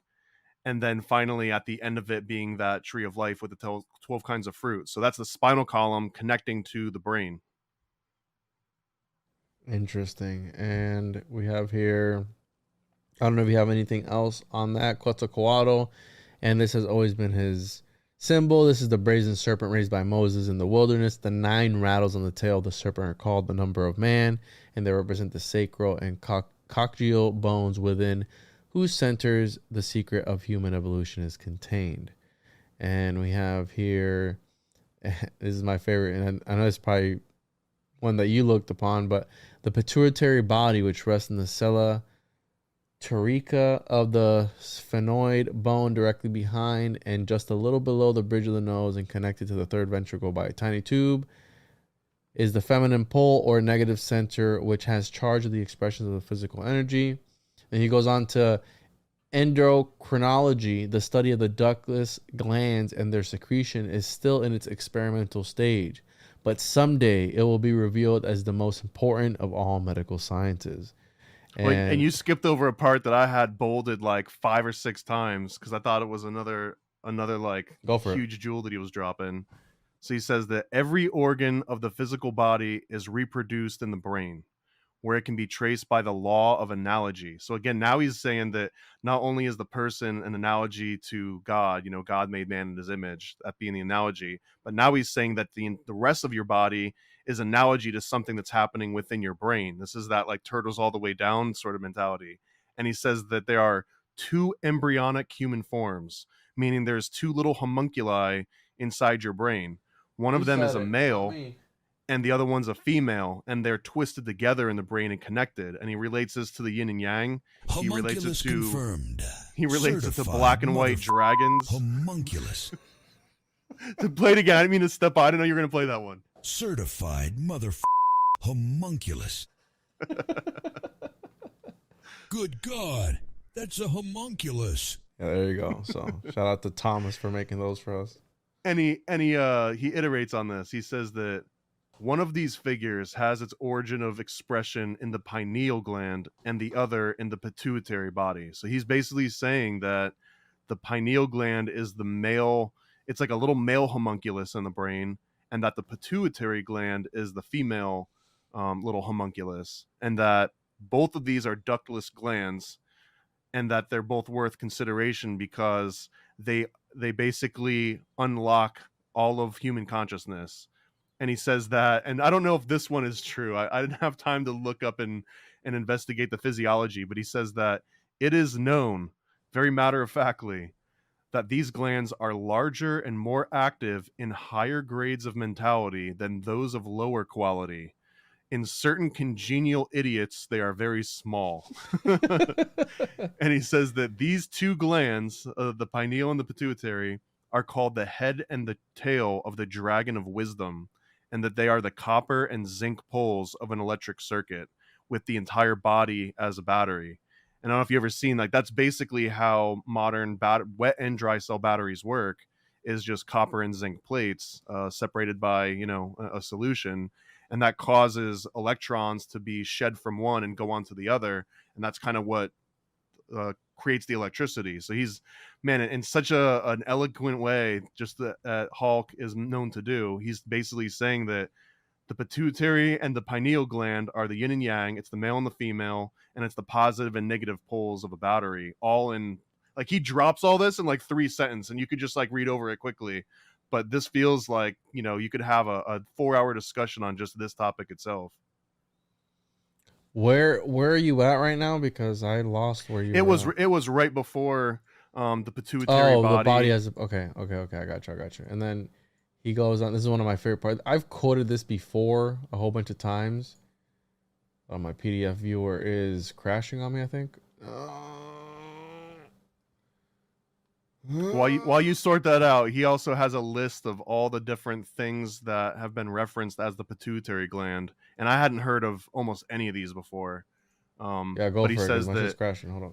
So the pituitary gland was known by the following symbols in the ancient world: a alchemical retort, the mouth of a dragon, the Virgin Mary, the Holy Grail, the lunar crescent, the laver of purification, one of the cherubim of the arch, the Isis of Egypt, the Raja of India, and a fish's mouth. And I've got a picture here. Let's see if I can share it. Got to pull up your screen. It was describing in this book about how the pituitary gland looks like a female sex organ, essentially. To me, it almost looks like little balls hanging. Yeah, that's a sack, bro. If you look at it from the right angle, right, it's like two things that are kind of open and waiting for something to penetrate. Nice. Whereas the pineal gland is the opposite. The pineal gland, I've got right here. If you look at this one all the way zoomed in, this one's supposed to be a little bit more phallic. Okay. Specifically, this little dangler at the very bottom. This is like the foot of the dragon, I guess. Well, that foot of the dragon is seen as it being representative phallic, whereas that pituitary is sort of the feminine quality. Mm-hmm. So he's even mentioning that the actual makeup of the organs themselves reflect this concept that he's going into. And dude, I've talked about this a whole bunch of times before. I don't know about a whole bunch of times, but he goes on to say that the Egyptian antiquities mentions in one of his works that The Egyptian custom of tying pine cones to the top of their heads. He states that this is in the papyrus rolls. This comes from the fastening of the top of the heads of the dead when taken to the presence of. Oh, never mind. Hold on. He talks about this where it goes over the third eye or something like that. Let's see here. So he's talking about he does that with the snake. So it's the pine cone that they would put on the head. He talks about symbolizes African tribes the pineal that would put gland. fat. Yes. And then also they would put the snake on like their little headset that would cover where the pineal gland would come out of. And then he says that the American Indian with his feather, originally symbolic of the spiritual perception. So almost like, the typical stereotypical Indian with the It's feather. an antenna, bro. That thing's a freaking spiritual antenna. I didn't even know that. So we have here one of my favorite ones. We are told that ages ago the pineal gland was an organ of the sense orientation by which man cognized the spiritual world. But that with the coming of the material senses and the two objective eyes, it ceased to be used. And during the time of the Lemurian race, Very matter-of-factly, retreated to its present position in the brain. It is said that children recapitulating their previous periods of evolution have a limited use of the third eye up until their 7th year, at which time the skull bones grow together. And we know this is true. This is like anatomy. This accounts for the semi-clairvoyant condition of children who are far more sensitive than adults along psychic lines. The pineal gland is supposed to secrete an oil, which is called resin, the life of the pine tree. This word is said to be involved in the origin of the Rosicrucians, who were working with the secretions of the pineal gland and seeking to open the eye single. For it is said in Scripture, the light of the body is the eye. If therefore thine eye be single, thy whole body shall be filled with light. You can add that to your book, bro. I looked this up because the pineal gland and the adrenal glands are forever linked in a lot of this like conspiratorial realm. So I've had to look into this a few times, and this oil or this resin, the thing that actually happens in the human body is that's melatonin. That's the thing that helps regulate your circadian rhythm, helps get you to sleep. That's what people take. Like the natural sleeping pills are basically melatonin pills. And that's also a pigment that gets produced that's related in name, melanin, that comes from adrenochrome decomposing. But when I looked up the Rosicrucian text version of this, because he says that this word is said to be involved in the origin of the Rosicrucians, who were working on secretions of the pineal gland. So the Rosicrucian text, they break down even further. They basically link every major organ to a different planet. So they've got the pituitary as Uranus, the pineal is Neptune, the thyroid gland is ruled by Mercury, the thymus by Venus, the spleen by the Sun, and then the adrenal glands by Jupiter. And then on top of that, it mentions how the colors of the different secretions of these organs, and I don't know, I want to mention it now and we'll get into it when it comes up again, but basically that the pineal gland secretes a yellow-like substance, while the pituitary secretes like a milky white-like substance, which then gets related to the milk and honey of the Bible. So that it's really talking about the mixture of these two vital organs in the creation of consciousness, and that creation of consciousness starts in the solar plexus, so that essentially every person that has a spiritual awakening at some point, they themselves are being impregnated by Joseph and Mary, represented by the due secretions of these different organs.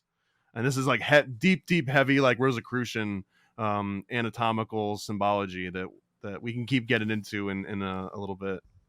Yeah, and I had a guest on that she told me that what if the virginal birth was right in here and not so much the anatomy, because again, we're focusing on peeling back the layers of allegory and symbolism. And what I was talking about with the jewel between the eyes just above the root of the nose is spreading in the frontal bone of the skull, which is called the frontal sinus. The slight bulge caused by the spreading of this bone is known as phrenology as the seat of the individuality.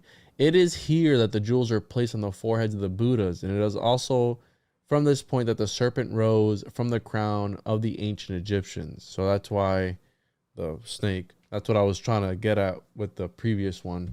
Several of the mystery schools teach that this is the seat of Jehovah in the human body, while his functions is through the generative system. His center of consciousness as a part of the spirit of man is supposed to be located in the seat of blue ether called the veil of his, etc., etc. He goes on to say the cross, of course, represents the human body. The upper limb of it is the head of man rising above the horizon line of his outstretched arms. Well, hold on. You're skipping ahead already to the cross here, because there, dude, he goes hard, and I had to like sidestep this and look up some other sources. But he says that the pineal gland is the tail of the dragon and has tiny finger-like protuberances at one end. And then he says that the pineal gland is also called Joseph. So that's where I was like, who calls the pineal gland Joseph? Because he just throws it in there again, very matter of factly, and you just keep reading over. I don't know if you saw that part. No, I did, but I thought you mentioned it earlier when you were breaking down the different names. So the names actually comes from what I can understand, this research by a guy named George W. Carey, who was really popular with like the homeopathic movement and like the very early New Age movement. And he actually writes on this exactly. And I think that it's either sharing the same source as Hall, or maybe this is the source of Hall. I'm not convinced. But he says that the pineal gland is cone-shaped and secretes a yellow or golden liquid. The pituitary body opposite of it, again, this is on the other side of the river, right, is ellipsoid in shape, and it contains a whitish secretion like milk. The fluids found in both of these bodies come from the same source, the claustrum, which means the barrier, and it's referred to as the cloister for the very good reason that a precious and holy thing is secreted and secluded here. And then even George W. Carey drops Santa Claus into the mix in his description, and he says that Santa Claus is just another term for this precious fluid, which is a holy gift in the body of each of us. And he says that this fluid, which is again a mixture of the yellow the yellow liquid that comes from the pineal gland and the milky liquid that comes from the pituitary gland, that these bring into the special laboratory of the head and takes on different colors as the pineal gland becomes yellow and has electric properties. And the pituitary body, having a milk-like fluid, has magnetic properties.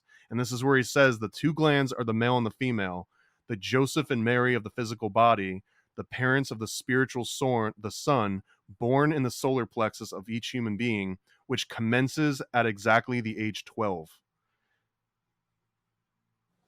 Age 12. Isn't that like when you're going through puberty, right? And then he says, I was looking up when do kids stop believing in Santa Claus, and it's right around age like 8.5, I guess. That seems a little bit late, but maybe not. Yeah, when did you stop believing? Probably about 8. I don't remember. A late bloomer. But he says again, this is what's his name, George W. Carey, that yellow and white material is the milk and the honey referred to in the Bible, and the children of Israel being given the promise to return to this land flowing with milk and honey. And then it also mentions that after it reaches the solar plexus, it gets there through something called the semi-lunar ganglia, which is the Bethlehem of the physical body, because Bethlehem refers to a house of bread. So when he says, I am the bread of life, as an allegory, he's talking about this area of the body, and that basically this little solar plexus, that's where you get like punched. Usually people say they get the wind knocked out of them. Yeah. They say they got hit in like the solar plexus. Well, technically the solar plexus is a cave. It's this little thimble-shaped cave that's in your body, and that's where this Christ consciousness essentially goes originally. It starts in the solar plexus, and then you rise up your consciousness to put it into your head where it's supposed to be. So people that are base or demonic, that he says in here, they're essentially being ruled by their animal instincts, and that's because the consciousness is like, you're not thinking with your balls, you're thinking with your solar plexus. And that if you stay in that animal realm where everything affects you just through your nervous system, instead, like, because if you have some outside vision or feelings or something is happening, if all you do is process it through your animal body, which is going through the solar plexus, then you basically are in the world of demons. You're just in a living hell. But if you can process that and let it go up into your brain first, and then use like your human brain to think through things before you act on it, that's the main difference. I mean, I think that's what I was getting from it, where he's trying to describe, like, if you live in the world of demons or if you live in hell, it's Yeah. because solar plexus versus pineal gland. Poles and holes. So, do you have anything else between that? I do, because there's also a quote from Augusta Foss Heindel, and she says that the pineal gland has the appearance of a tiny male organ, while the pituitary body with its mouth open is similar to a female organ. So that in science, which is trying to prove that these organs are directly connected through functions of the brain, is right, and they have a direct influence upon man from the two ends of the spinal cord. And she says, for does not the sex pervert in time become a degenerate? Conservation of these vital fluids and a chaste life strengthen the brain, where these two glands become enlarged, but in the sensationalist, they atrophy. So, like the nofap crowd, they have bigger pituitary and pineal glands because they haven't been releasing their milk and honey secretions just on every single whim. Whereas if you do that, then according to Augusta Foss Heindel, there's an actual physical change in these glands and the amount of, you know, special oils that they can secrete if you're just constantly embracing, you know, physical sensation all the time. So, it's better to hold it in. Semen retention is what, essentially. I mean, it sounds like that's a veiled, but also she was married to another occultist, so that might have just been her way of being like, yo, stop it with this sex magic. Oh, what was her name? Keep the vital. Augusta Foss Heindel. She was the wife of Max Heindel, and Max Heindel is one of the ones that helped bring Rosicrucianism to the West and to America specifically, because he realized that for whatever reason, the American mindset was more pragmatic and logical, and they didn't really appeal as much to the woo-woo occultism of the olden world, you know, Yeah. like the sort of European thinking. So he's the one that actually made Rosicrucianism accessible to Americans, and he claims that this gave me a flashback to the world of the Cartesian voyage, because he says that he was visited by the vital body of a spiritual being that identified himself as the older brother of the Rosicrucian order that formed in 1313 and had no connection to the modern day group that called himself that name, which was like when the Cartesian sort of effigy shows up and he's like, hey, you know, I'm a real Cartesian. All these other guys that claim Cartesian, like, they're faking it because they don't actually know anything about it. This guy is saying, like, I was visited by the OG Rosicrucian in the astral realm, and he told me that, like, none of these modern day Rosicrucians know what the hell's going on, and here's the real truth. Bro. And then he also said that he put together a secret order of 12 elder brothers around, they gathered around a 13th who was an invisible head. And he writes about this in a book called The Rosicrucian Cosmoconception from 1909. So I'm going to drop it here. I'm adding that one to the list too. The Rosicrucian Cosmoconception. You're dropping all these nuggets, bro. Holding out on me, dude. You said 1909? 1909, yeah, by Max Heindel. But all three of these were all talking about these secretions that come from the pineal gland and the pituitary gland and how they combine, and that the combination of these actual chemicals has something to do with the origin of consciousness. Interesting. Wow. Do you have it you want to read the cross part? Have you gotten there yet? Let's see. I don't know if you have anything before then. Well, so the Rosicrucians were linking all the planets to the different organs of the body for different reasons, and the one that I thought that was interesting is that Uranus is the one that's linked to the pituitary gland. Uranus. Uranus. You can't say it without it. But that Uranus is the first of the outer planets, and therefore it represents stepping outside of consensus reality, which is governed by Saturn. So once you get to Saturn, Mhm. Saturn controls our reality and how we interpret this Yes. physical world and this material world. But once you venture outside of Saturn, Uranus is that first step. And this is, as they're explaining, the pituitary gland and that secretion is your first step at an outside consciousness, like another realm that exists outside this physical medium realm that we're in, that basically stops at Saturn. Like Saturn's control over our illusions and our senses stops there, and then Uranus is that first step into the outside.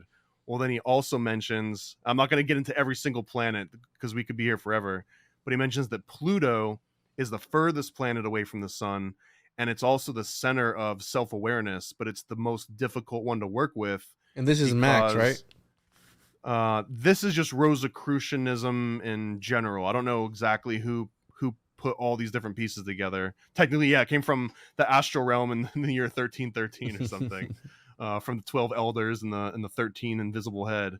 But he mentions that, and then it leads into the cross, because essentially Pluto represents your instincts, the things that you can't just like intentionally think about just through being conscious or unconscious. It like these are the things that happen on an individual level that don't apply to everybody. So basically, that if Pluto is manifesting your life, this is when you're observing what your compulsions are and what your like vices and virtues are by seeing it happen and then acting on it afterwards. So it's interesting because again, it's like Uranus and the pituitary gland, these act on you and create the consciousness. And then the pineal gland also works in that system. But then as you get farther out, as you age, according to Hall, and this book where it's like once you hit the age 12, essentially, there's also these references where these organs literally in your body, they start to atrophy. This is where your pineal gland starts to calcify a little bit. This is where the thymus gland stops producing, I think, certain types of white blood cells. I'm not an anatomist. I'm probably getting some of that wrong, but there's these different aspects and organs that are related to these planets. They line up, and this is one of those seals, right? This is reading anatomy through the lens of astrology. Like, you don't have to read the Bible through these lenses. You can just, if you're an expert in anatomy or an expert in astrology, this is an examples of how you can use that hermetic principle of as above, so below, and understand both of them. Mm-hmm. Yeah, and you really have to study to know and remember all the other interpretations, because I don't know enough about Rosicrucianism, how you're bringing this stuff up, and it makes sense because it's very Gnostic in nature, because they believe that every single celestial body, or there's 7 of the celestial bodies that you're able to observe, they attribute that to different dimensions, and each one was ruled by a different demon or daemon or entity or whatever it was. So very Lovecraftian and obviously Rosicrucianism came way after all these other ones that really kickstarted everything else. So the cross represents the human body, the upper limb. Horizontal, as already stated, the great churches and cathedrals of the world have been built in the form of I got some typos in here, ixis, and contain where the head should be. The altar upon which arc burning lighted candles. These candles are symbolic of another typo, spiritual centers in the brain, while the custom of placing a rose window over the altar suggests a soft place in the top of the skull. The skull, the upper room, is the sanctum sanctorum of the Masonic temple, and it only the pure, and to it only the pure can aspire.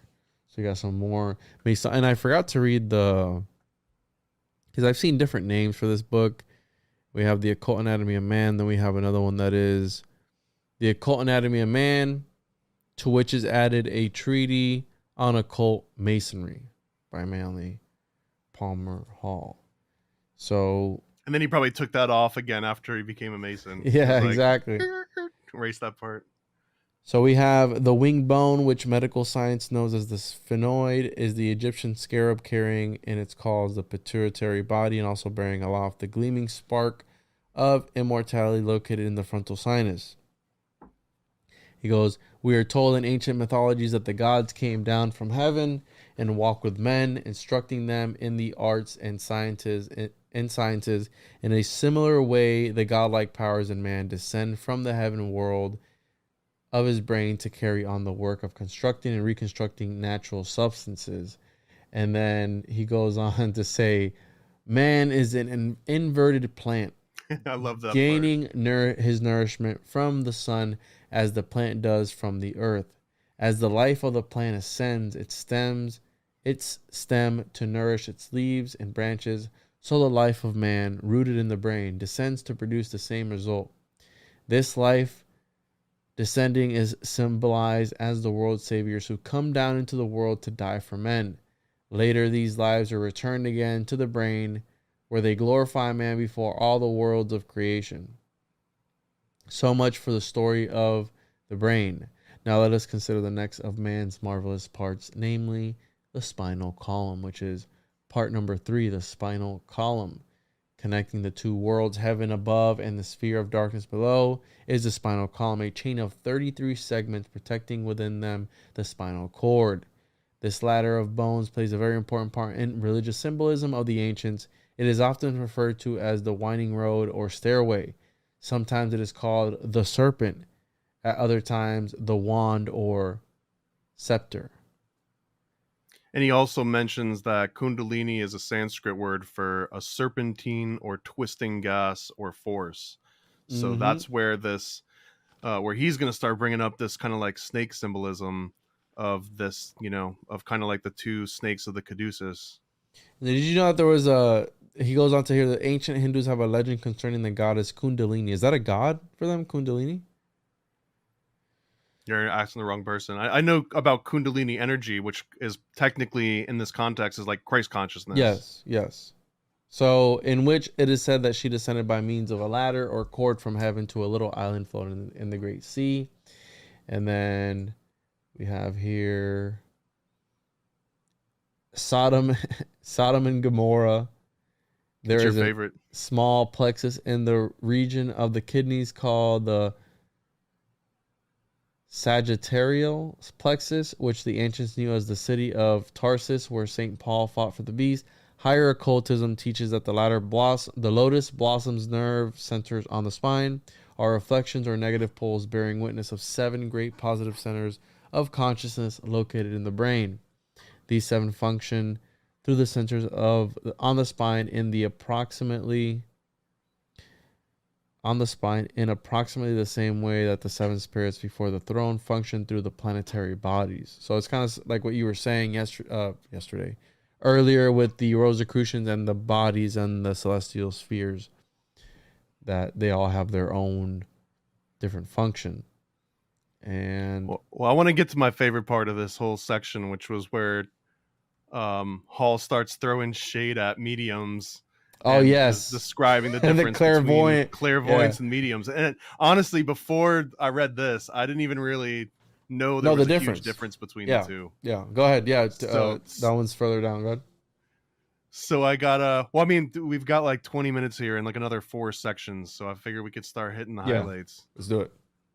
So he mentions that a clairvoyant is someone that has raised their spinal serpent into the brain and by that growth earned the right of perceiving invisible worlds with the aid of the third eye or the pineal gland, right? So that's the person that goes from the animal world and is able to rise from the solar plexus into the pineal. That's that representation of enlightenment, essentially, in a very direct way. And he mentions that the medium, however, uses the solar plexus as a mirror, and upon its sensitive nerves are reflected pictures recorded in the invisible ethers. And he says there are 100 mediums to every one clairvoyant, for a clairvoyant can become such only through self-mastery and the exertion of tremendous power, while the weaker, the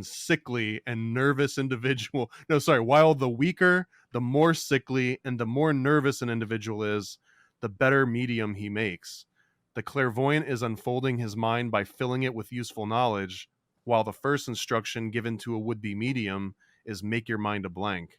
And this one I never heard of before, and I love this already because the medium are the ones that, like, you're just saying, like, my body's a vessel, come into me, use me as a puppet. to some greater spirit, whereas a clairvoyant is talking to the spirit, not letting them take over their body, right? This is the difference between zapping out to the Voyage of Cartesius and letting a possible demon take over your body and move it around while you're out of the picture, versus a clairvoyant would never have to leave their body. They could just kind of talk directly to that astral realm.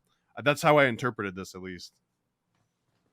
Yeah, no, and I didn't know the difference. That there was two different ones, but yeah, I hear you're saying. He goes into more detail, and he throws so many shots at people that call themselves mediums. It's entertaining to read that just for alone. Are you gonna read those?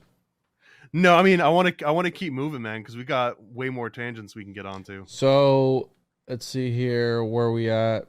We have the mediums, the reason mediumship through the solar plexus regression, etc., etc. Man has always liked to lean on external things. He hates to face each problem and solve it with the brain God gave him. He consequently leans on the invisible world, asking them to help him to accomplish the labors which he should do by his own efforts. And then we have here, I'd highlight the stuff on the tonsils, and then let's just say it's very spicy. Most tonsils are infected as the result of children eating too many sweets during the first years of life. So the moral is you're skipping the spicy part. Don't cut out the tonsils, cut out the sweets. What spicy part? Which one are you getting at? Well, he's also talking about giving children. Where was? Oh hell, I'll just read it. Yeah, read it, because I didn't highlight that. I don't think. I know what you're talking about. I didn't either, because I didn't want to get this video flagged. But basically, Daddy Hall is basically saying, we've talked about it before, where he was. We'll just leave it at that. Don't do it. That's what Daddy Hall said in the 1920s. He's basically saying it separates you from possibly reaching enlightenment. So he goes through either ignorance or indulgence. They allow the infantile consciousness, as yet uncontrolled by the higher vehicles, to destroy itself before life fairly begins. When children are sick during the early years of life, physicians will often find the cause of the ailment in the parent and the father or mother, not the child. Should be dosed with pills if the stomach is kept in proper condition, etc., etc. But yes, don't. It says he apparently had a reason for making them, but these poor, unoffending organs have become a gold mine to medical scientists who remove them at the slightest provocation. He's talking about the tonsils. And he also extends that to the appendix too, where people thought that it wasn't made for anything, but it was actually to help creatures that used to be on four that are now standing upright. It has to do with maintaining the way that your esophagus works, according to Hall, which was a whole anatomy lesson I wasn't expecting to get. So I'm obviously going to read my favorite part in this entire fucking pamphlet, which is Paracelsus, the great Swiss physician who, after many years in the Far East, returned to Switzerland to teach medicine, first gave to the European world its concept of nature spirits. He taught that the functions of nature were under the control of little creatures who were invisible to the normal senses, but who, working through the kingdoms of life, minerals, plants, animals, and parts of the human body, kept all of these evolving in an intelligent way. Under the control of the great celestial hierarchy of Scorpio, which is charge of all bodybuilding, who is in charge of all bodybuilding and nature. Bodybuilding? Yeah. He's out there. These elements are the invisible intelligences governing the human body and its functions. So we got Paracelsus with their little... Hold on. Homunculus confirmed. Good God, that's a homunculus. So, Daddy Hall said it, not me. And this one reminded me too, when earlier in this pamphlet where he talked about these glands in your head, like the pineal gland, for example, that originally you were able to perceive light directly through the pineal gland, and you didn't have to rely on your eyes. But then the invention of the material world and fire, he gives an example of your pineal gland wouldn't stop you from like walking directly into a fire and dying from it. So then the sense of light and being able to detect light gets dispersed throughout the rest of your skin. So now all of a sudden you can feel the warmth of fire, But through that, it basically took that concentrated sense that what used to be only delegated by the pineal gland and dispersed it through the rest of your body through the skin. And he makes a mention that further evolution might actually start to happen, where we might be able to smell, taste, see, and hear things through our skin as well, as those senses sort of leave the center, like little central regions of your brain, and get dispersed throughout. So there might be a certain future when like you can touch something to smell it, or just you'd be able to smell it if it just like came in contact with your skin itself. Interesting. I'm sure the Atlanteans were able to do that. Do you have anything before we get to part 4, the infernal worlds? Let's keep it rolling. All right, so part 4, the infernal worlds. At the base of the spine is located the throne of the Lord, form commonly called Jehovah and Shiva. The linga in his symbol is his symbol. He rides the great bull of earthiness. His daughter is death and destruction, yet he is not a thing of evil. He builds the bodies which give us the power of function in the lower world. I think he had to throw that one in there for the Christians, that line there. His daughter is death and destruction, yet he is not a thing of evil. Like that was an emphasis there. He crystallizes them around lines of forces. Geometry is the skeleton, and all the bodies which he builds are geometric problems, geometric angles, crystallized into rocks and stones. Gradually, the crystallization which builds bodies into the world causes them to become too dense and unyielding to respond to the subtle impressions from the spiritual consciousness. And slowly they turn to stone, and death is the result of the same cause that brought the body into the world. And the early races of Earth worshiped the procreative attributes of life. They felt that the highest expression of life was the power of giving still another life to the world. Therefore, he's talking about fertility cults here, and agriculture cults. Therefore, the principle of life-giving was personified into a deity who gave life to all things, or rather brought into manifestation the latent life, which could not grow or unfold in the physical world without the vehicle of dense substance. So, again, well, and I want to just skip over this by just reading it verbatim, because I think this is an important distinction, because what he's basically saying in my mind here is that the original occulted God was the one that actually brought this sort of Christ consciousness into the world.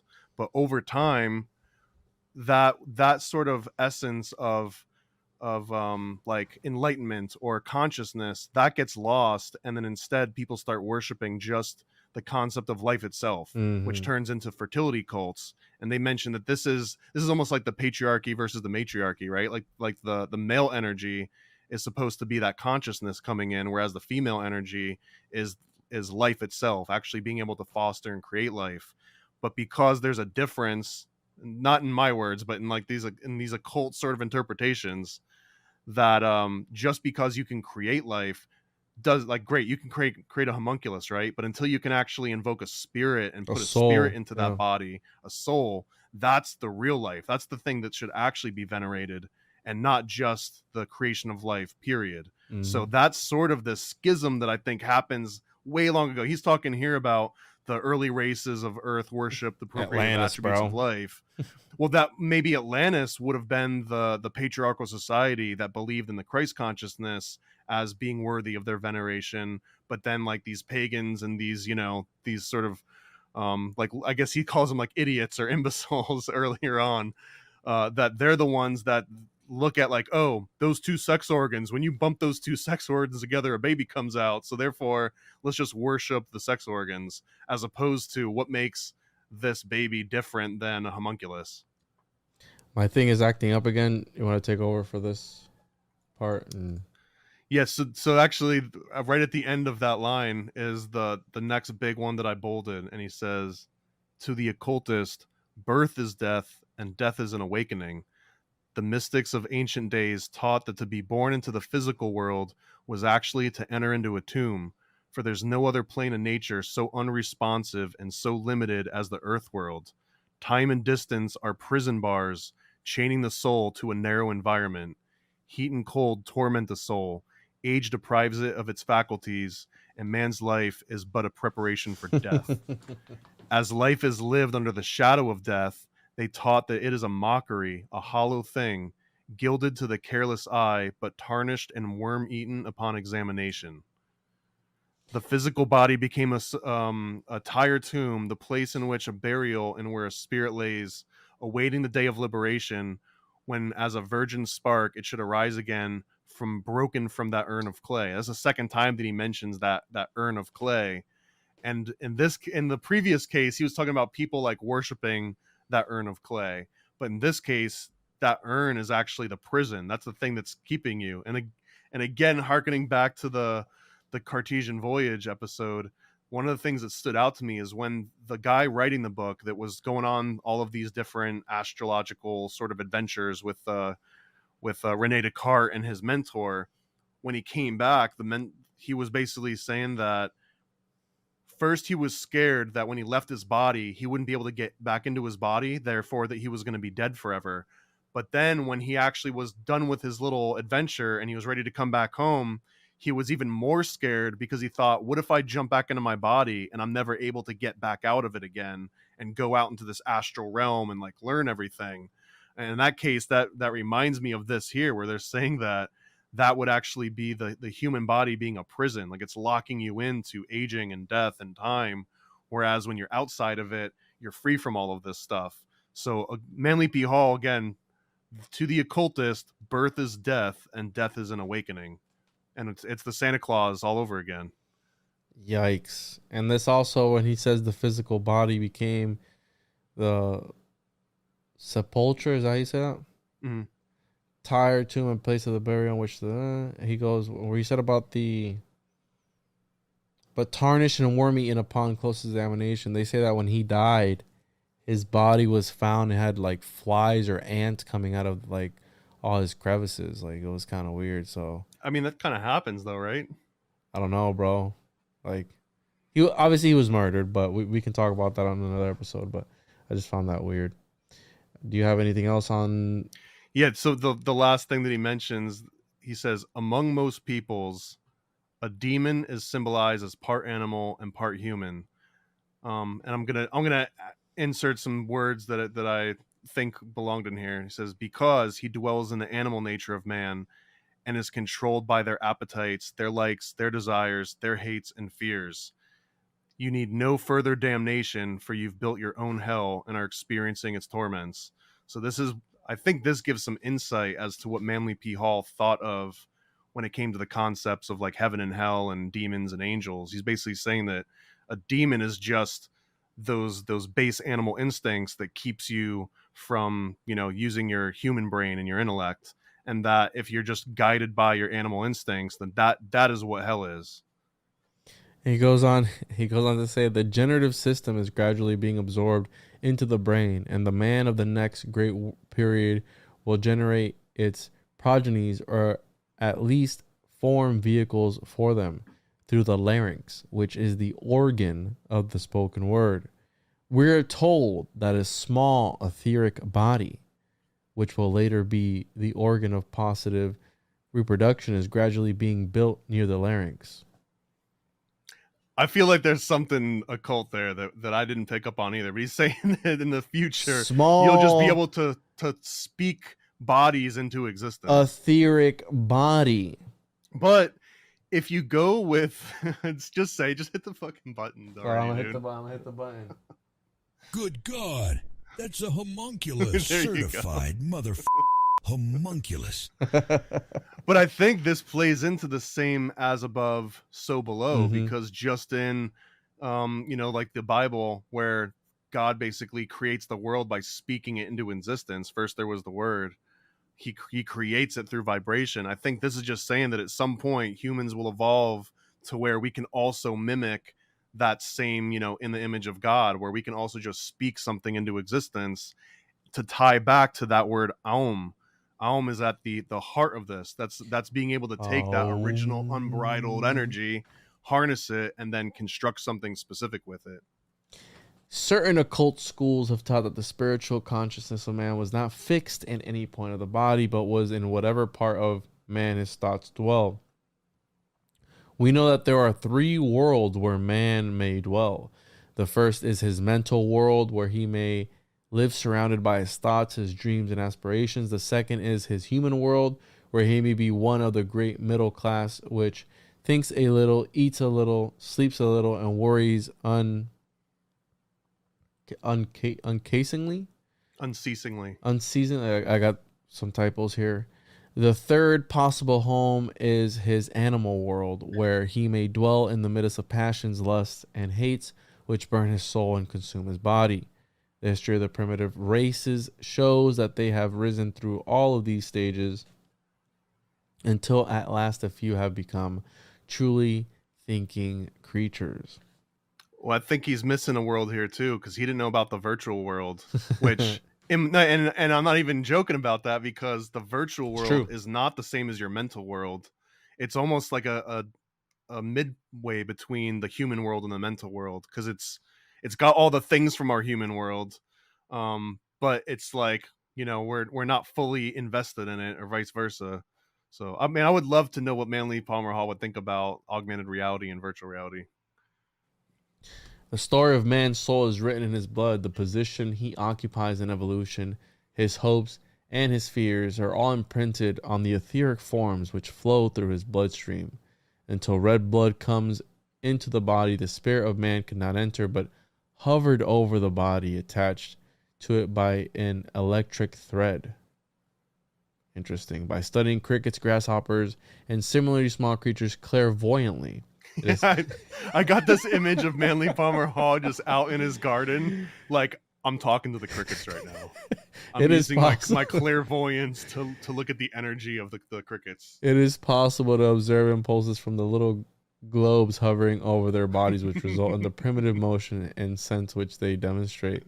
Therefore, it is said that the actual line between the vegetable and the animal is drawn with the coming of red blood. Consequently, certain small fishes, mollusks, etc., are technically vegetables, although not recognized as such by science. So the key is the liver. The liver is the key to the red blood. Lucifer's red garments derive from their color from the blood, while the word Lucifer means a carrier of light or heat, and is the name for blood. For this reason, he is the spirit of temptation in the Christian mysteries, and the piercing of the liver of Christ by the spear of the centurion, especially mystical, while Prometheus, the friend of man, hanging upon the peak of Mount Caucasus, with a vulture gnawing at his liver, is the same myth expressed in the symbolism of ancient Greece. So we know that. Yeah, again, he's saying that the spirit destiny is the vulture. Yeah, exactly. And he starts this chapter out with something that blew my mind a little bit. He says that the blood of every man is individual. When crystallizing, it forms geometric patterns which differ from every other person, so that by means of blood analysis would be a far surer system that could be evolved for crime detection than the fingerprint system. And I had to look this up. And again, he wrote this in 1929, and the first use of blood in forensics was 1986. So this is like over 50 years before they actually used blood in forensics. Manly Palmer Hall was like, yo, this would be way more efficient than fingerprints if you just tested people's blood. So he was way ahead of the curve on that one. And his murder mystery came out in 1938. We should do like a watch party or something for it. The When You Were Born, his 1938 murder mystery film. Oh, is it a talkie? Does it actually have sound? Yeah, he okay. Does the intro and everything, bro. You never seen it? Oh, I've never seen it. What? Okay, well, I'll send it to you. But what else do we have here? Lucifer, Lightbringer, Prometheus. He gave the fire to man. He was cursed by the Titans. Is further interesting note to the word live and liver. For to have a liver is to live, and we know that because if dialysis is for the kidneys or for the liver? It's for the liver, right? I don't know. You don't know? Anyways. So you always put me on the spot with these like medical questions. You're supposed to know, bro. So you have anything else on that? So he goes into different colors. So he says red's the color of the liver. He says that yellow is the color of the soul. Because so basically red being the color of the liver means red is the color of the body. That's the material plane, the prison That's the color red. The color yellow is the soul, the energy, the pineal gland. And then he says that blue is the highest of the three primary colors. So this one's given to the Father or the Holy Spirit. And he also kind of relates this to the pineal gland in a way, but only in that that blue and yellow combine to make green, that he kind of references in here. And then he also, at the end of this chapter, he gives props to occultists in general. He was like saying that while discussing the subject of occult anatomy and physiology, we must stop for a moment to give credit to alchemists and Rosicrucians who during the Middle Ages concealed this study of occult anatomy by dressing up the organs of the human body in the form of retorts and alchemical vessels. And there was one of the examples here I'll show you. And coincidentally, this comes from notes about your homeboy Zosimos of Panopticus. I can't always pronounce it. Panopolis, yeah. So this picture that I'm showing here, it's got one of these alchemical sort of beakers, and Manly Palmer Hall in this book relates this to the pineal gland.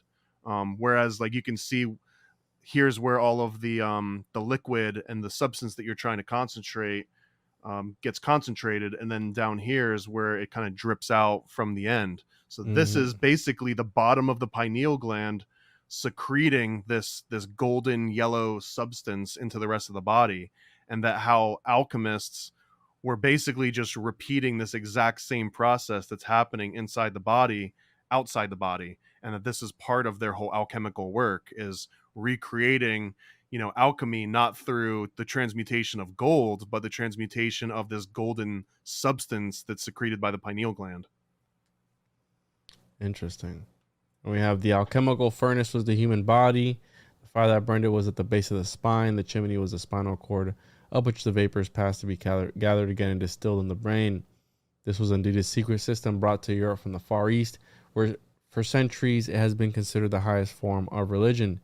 We may call these occult truths the principles of operative spirituality in contradistinction to modern religion, which is made entirely of speculative theories.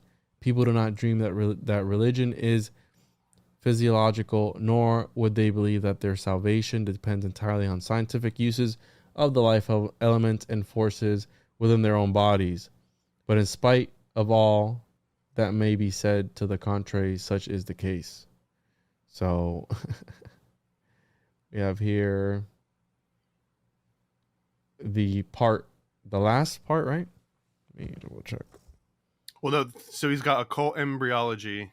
Oh, we got two more where he parts. talks about the formation of an actual person, and he mentions that he says the cosmogony myths of nearly every nation are based on embryology, and the formation of the cosmos is said to have taken the same way that man is formed, only on a larger scale. So this is that same as above, so below, and he even mentions that by name. He says that there are so the universe was created out of water and floated in a great sea, which could be likened to the amniotic fluid. Then consciousness comes down a ladder, which he likens to the umbilical cord. Then he says that through the 4 rivers flowed into a new land, as told in Genesis, and that these 4 rivers are likened to the blood vessels inside of an umbilical cord. And then he basically says that maybe someday, perhaps a new science will be based on the law of analogy that will be far greater contribution to scientific data than all the scientific speculations of all ages. So he's saying that once the science comes around and bases itself on Hermetic philosophy, then science goes to the next level. I don't know how I feel about that, but it sounds deep. It's very John D-esque when the angels were like, yo, you guys need a new world order, a one world religion, and Hermeticism and Kabbalah needs to be like Kabbalah needs to be at the center of everything. So, yeah. And we have... Where's that Illuminati confirm button? Oh, no, I got you, bro. Homunculus confirmed. Oh, no. Illuminati confirmed. I got to bump up those other audios a little bit. You have anything else towards the end of this? Yeah, so he also says, in very matter of fact, in embryology, we have an interesting recapitulation of the passage of the human race through various species of nature.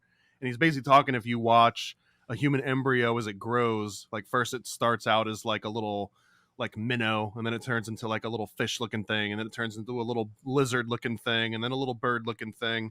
And he's kind of showing you visually the same exact evolution that humans went through, but he mentions that we find at the Hyperborean creatures, again, this is a reference to these old like mythological areas.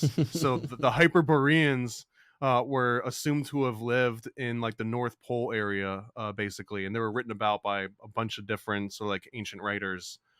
So I just love how he always incorporates these mythological beings and then uses that, like, oh, we find it certain times of like the Lemurian period and the Atlantean period. He goes on, yeah, later the Atlantean and finally the Aryan. We most certainly recommend to all occult students that they make a very careful study of this subject. Science knows that all life upon this planet came out of the water. The human embryo is enveloped in water through all the primitive stages. And then we have here the 9 months of prenatal epoch have been employed in symbolism for ages. 9 is called the number of man because of the 9 months that the body is in the state of preparation. The perfect number is supposed to be 12. So at the present time, man is born 3 months before he is finished. The gradual unfolding of the human race will result in more being accomplished during the prenatal epoch until finally birth will be the ultimate, and all experience and growth will take the place in the embryonic state. And then he goes, so as the next step in human evolution is that women are going to be pregnant for 12 months and the baby's going to come out even bigger. And that's the next step in evolution, it sounds like. yeah. And then man is not born all at once. We may say that he is born by degrees. The Yep. consciousness works outside of the body, laboring with the plastic substances up to the time the quickening when it takes hold of the vehicle from within and begins, I got a typo, I guess, to mold a certain amount of individuality out of the materials which surround it. At the time of birth, the physical body is born and a process of crystallization sets in, which never ceases, another typo, for a moment until death. Man begins to die at the moment he is born, and the span of life is the length of time which this requires. At the 7th year, the vital body comes into action, and another typo, the greatest periods of growth commence, I guess. It is then that parents begin to experience difficulties. And my thing is freezing up again, bro. Well, he goes through the different ages, but there's one thing that he noted here, and I'm still trying to find out. I want to say it was in Plato's Republic, but it might have been in a book written about Plato's Republic. But Hall says here, in the 49th year marks the dawn of a new period of mental activity, and the following 7 years are the golden years of thought. So he's basically saying that from the ages of 50 through 57 is when you can understand the most about the world. And I don't know how old Ronnie was when he met Palmer Hall, but Palmer Hall's basically saying here, like, he didn't peak in his 20s, he peaked in his 50s, and that most people peak in their 50s. And I'm trying to remember the quote, but the quote was something that, like, you shouldn't be able to read the Republic until you're in your 40s. It was something like that. But I remember reading that quote a few times because I tried reading the Republic in my 20s and I didn't know what the hell I was looking at. And I tried it again in my early 30s and I still didn't really know what the hell I was looking at. So I guess I always have this hope out there that maybe once I turn 40, or I guess according to the Palmer Hall, once I turn 49, then I'll finally be able to really understand it at a deeper level. Interesting. It's like I think it's the Merkaba, where they say you can't read until you're 40 or something like that, or the Kabbalah. I don't know, something or other. I've heard well, it and before. he's making a case here that there might be a physiological reason for that. Just Yeah. the way that your pineal gland calcifies and just the way that your thymus gland atrophies. These things are set up for different stages of life so that once you get to a certain stage, it's literally all the organs in your body are helping it so that your brain's not focused on the organs and vice versa. Do you have anything else towards the end? I'm going to let you take the occult masonry because that's all you. Oh, I conveniently didn't get to read that part. No? So you tell me. Okay, so we have to the students of mystic masonry, one problem eternally presents itself, and you let me know this is true. He knows it under many names. It is told to him in many symbols, but briefly it may be defined as the purification and liberation of spirit and body from the bane of crystallization and materiality. In other words, he is seeking to rescue the life buried amidst the ruins of his fallen temple and restore it to the rightful place as the keystone of his spiritual arc. Are you struggling with that, bro? Well, we were just talking about in the previous section where to the occultist, birth is death and death is rebirth. And that's sort of Awakening, that's the concept of, Freemasonry, is that you're basically raised. They call it you've been raised a Mason, just same way that you was raised someone out of their grave. Interesting. When studying ancient masonry, we are dealing with one of the first revelations of what we know as the wisdom teachings.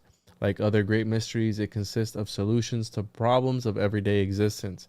It may seem of little use to us now to study these ancient abstract symbols, but in time, every student will realize that the things he now casts aside as worthless are the jewels which one day he will need. Like the centaur in the zodiac, man is eternally striving to lift his human consciousness from the body of the animal. In the three-rung ladder of masonry, we find the three great steps which are necessary for this liberation. These three steps are the three grand divisions of human consciousness. We can briefly define them as materiality, intellectuality, and spirituality. They also represent action on the lowest rung, emotion on the central, and mentality on the highest. All human beings are lifting themselves up to God by climbing these three steps that lead to liberation.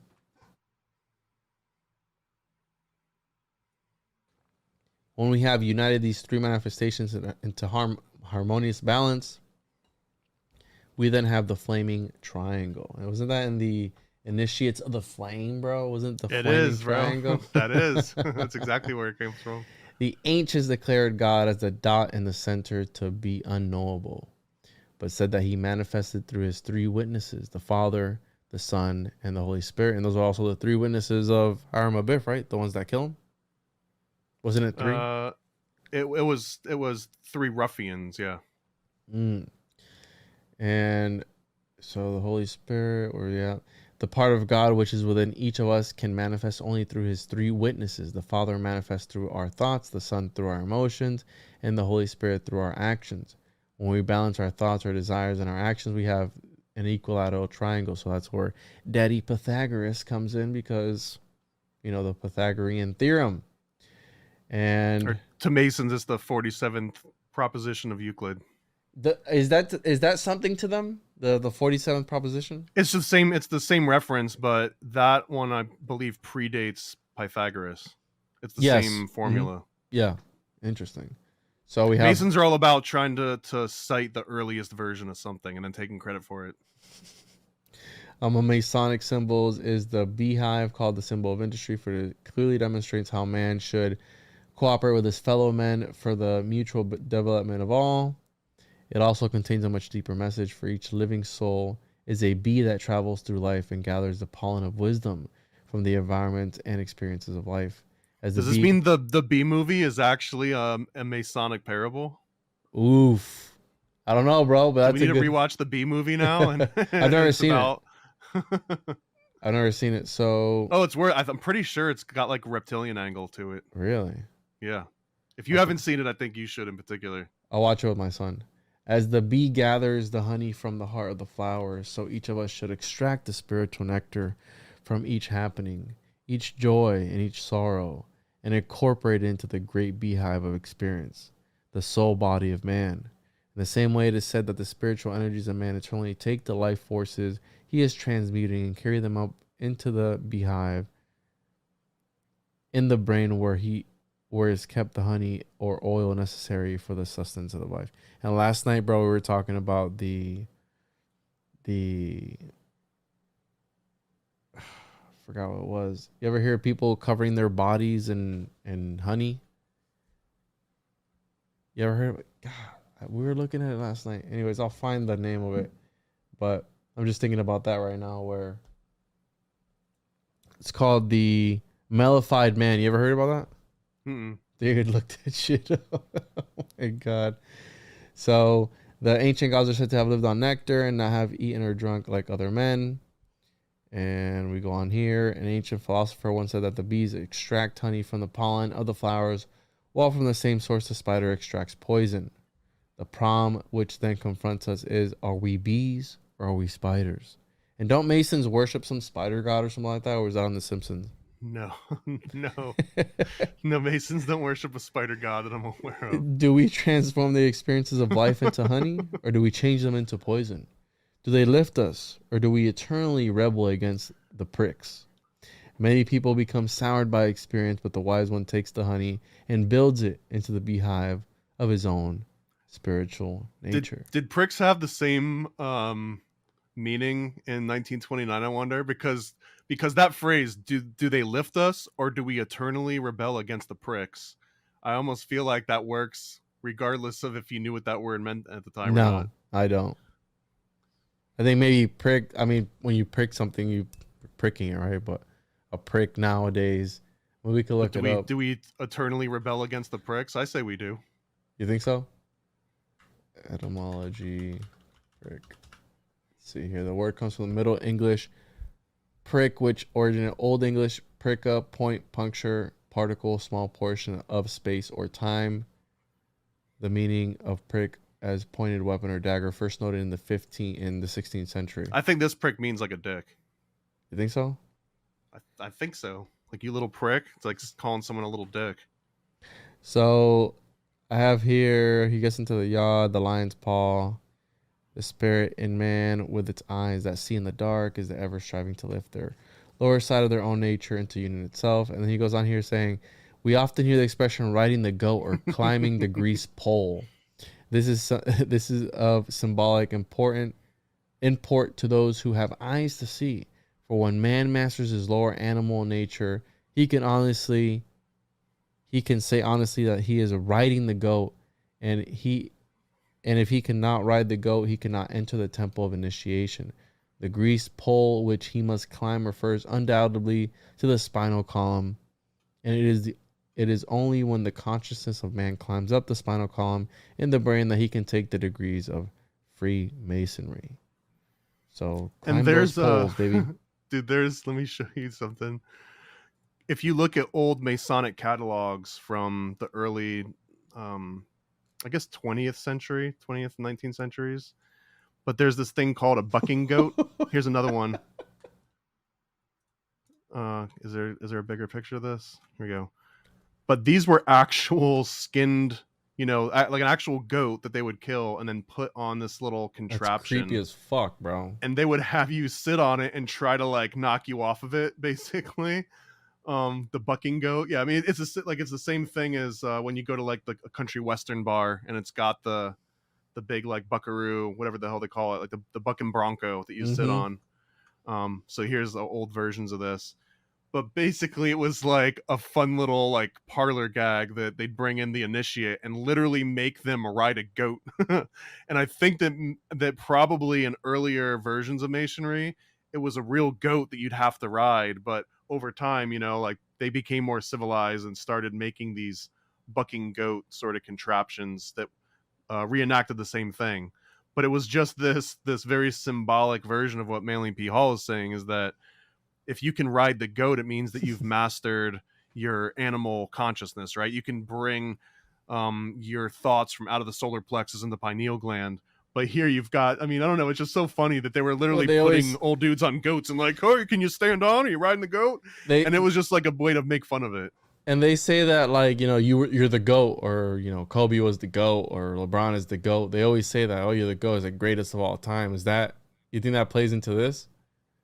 Well, I mean, I don't know, to be honest. It's a great acronym. But I mean, this is literal. This is one of those parts where it's not just symbolic, right? They actually, look at this. It's finding me a Mason riding the goat. So they would just strip the initiate down to like their underpants and then make them ride an actual goat at some point, I assume. Interesting. So When a man has so lived that he can understand this wonderful problem, the great eye or center of consciousness is enabled to see out through the clean glass of a purified body. The mysteries of true masonry, long concealed from the profane, are then understood, and the new master, donning his robes of blue and gold, follows in the footsteps of the immortals, who are climbing step by step the ladder leading upward to the 7 stars. Far above the ark, the source of life floats over the waters of oblivion on high and sends its messages down to the lower man through the cable tow. When this point is reached, the door in the G is closed forever, for the dot has returned to the circle. The threefold spirit and the threefold body are linked together in the eternal seal of Solomon. Then does the cornerstone which the builder rejected become again the head of the corner, and man, the capstone, long missing from the universal temple, is again in place. So the daily occurrences of life are sharpening our senses and developing our faculties. These are the tools of the craft, the mallet, the chisel, and the rule. And with these self-developed tools, we are slowly truing the rough ashlar or cube into a finished block of the universal temple. It is only then that we become initiates of the flame, for only then does light take the place of darkness. As we wander through the vaulted chambers of our own being, we learn the meaning of the vaulted chambers of the temple, and as the initiatory ritual unfolds before our eyes, we should recognize it in the recapitulation of our own being, the unfoldment of our own consciousness, and the story of our own lives. With this thought in mind, we are able to understand not only why Atlanteans of old worshipped the rising sun, but also how the modern Mason symbolizes this sun as Hiram, the highborn, who, when he rises to the top of the temple, places a golden stone upon it and raises to life all things in man. So, are we all Masons now? What? Not until you ride that goat. No, fuck that. So that was Occult Anatomy of Man, and like I said, there's that always that subheading that to which is added a treaty on occult masonry. So that was the occult masonry section, and I don't understand a lot of it because I'm not a Mason, but pretty sure our boy here, Thomas, understands some of it, right, bro? No. Silence as always. Anyways, Illuminati confirmed. Honestly, you skipped over the spiciest part of the whole one, but I'm not going to point it out. all right, bro. No, I know what you're talking about. The life forces and the lost word. People can check it out themselves if they want it, because I didn't want to get in too much into either because, again, bro, I don't want to get bamboozled. You want to get me killed, bro. You want me to show up for the next one. I don't want you to get kicked out of the lodge. So we got to keep Thomas in. He's our insider. So, yeah, bro, you have anything else? Any concluding thoughts before we get the fuck out of here? Just that I don't think that Palmer was taking shots at Christianity. He was taking shots at Christians of his day, and I don't think that it's evolved too much since then. If anything, it might have deteriorated more than when he was around, just because now this like superficial version of everything has taken more precedent. It was post Nietzsche too. We gotta remember that. Post Nietzsche, but also, I mean, just the word occult at this point is almost synonymous with evil to, certain sects of Christianity. You just mention the word esoteric or occult, it just immediately becomes a bad word, or it means that you're summoning demons or something, which is so, it's the exact opposite of all of that, because according to Hall here, summoning demons would just be not giving yourself every ability to rise that sort of Christ consciousness from your solar plexus. So if you're just always fascinated with the symbols themselves, you're almost kind of worshiping idolatry, right? If you just look at the cross and you don't look deeper into it and think that it has an older history, then you're literally just worshiping an image or an icon. Yes, we get too lost in the sauce with the symbology, and Daddy Manly Hall said not to. That's the most superficial thing that we can, right? The historical point of it was the most superficial one, and then anything. But I think that might be one of the 7 seals, though, right? What? Like reading it historically, would be one of those 7 seals, and then It's the the- second yeah, one it's is the reading it lowest through one. astrology, and then Mhm. yeah, it's the lowest one. Yeah. So, yeah, bro. Absolutely. For those that want to check it out, it's a very quick read. It's only, well, this ebook is 55 pages, but it's only like 40 pages or something like that. I'll post a link to the PDF in the description. And you want to plug anything else before we get out of here, Thomas? The Chosen One versus the Saturnian Cube with issue 2, which should be announced on Kickstarter as soon as Juan says that we can announce it on Kickstarter. But issue 2 coming out too, and check them both out at paranoidamerican.com. I've been waiting on you, bro. So Well, let's do it, dude. let's do it. I'll post the Kickstarter link in the description for this so people can sign up. Oh, yeah. And we can get number 2 pumped out. So, as always, see you on the other side. Roll the music. The law assigned today directs new funds and new focus to the task of collecting vital intelligence on terrorist threats and on weapons of mass production. I know what's going down, son. Sound scientists in the motherfucking house. Sound scientists, motherfuckers, this beat ain't free. We're conscious of folks flying, getting lists of people flying into our country and matching them now with a much improved database. See, without the tax relief package, there would have been a deficit, but there wouldn't have been the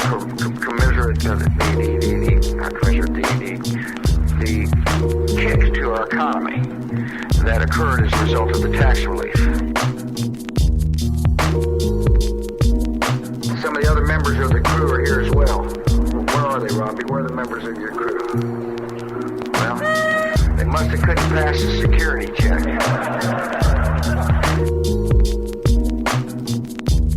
It's in the interest of long-term peace in the world that we work for a free and secure and peaceful Iraq. A free and secure Iraq in the midst of the Middle East will have enormous historical impact. You're free, and freedom is beautiful. And, it'll take time to restore chaos and order, but we will.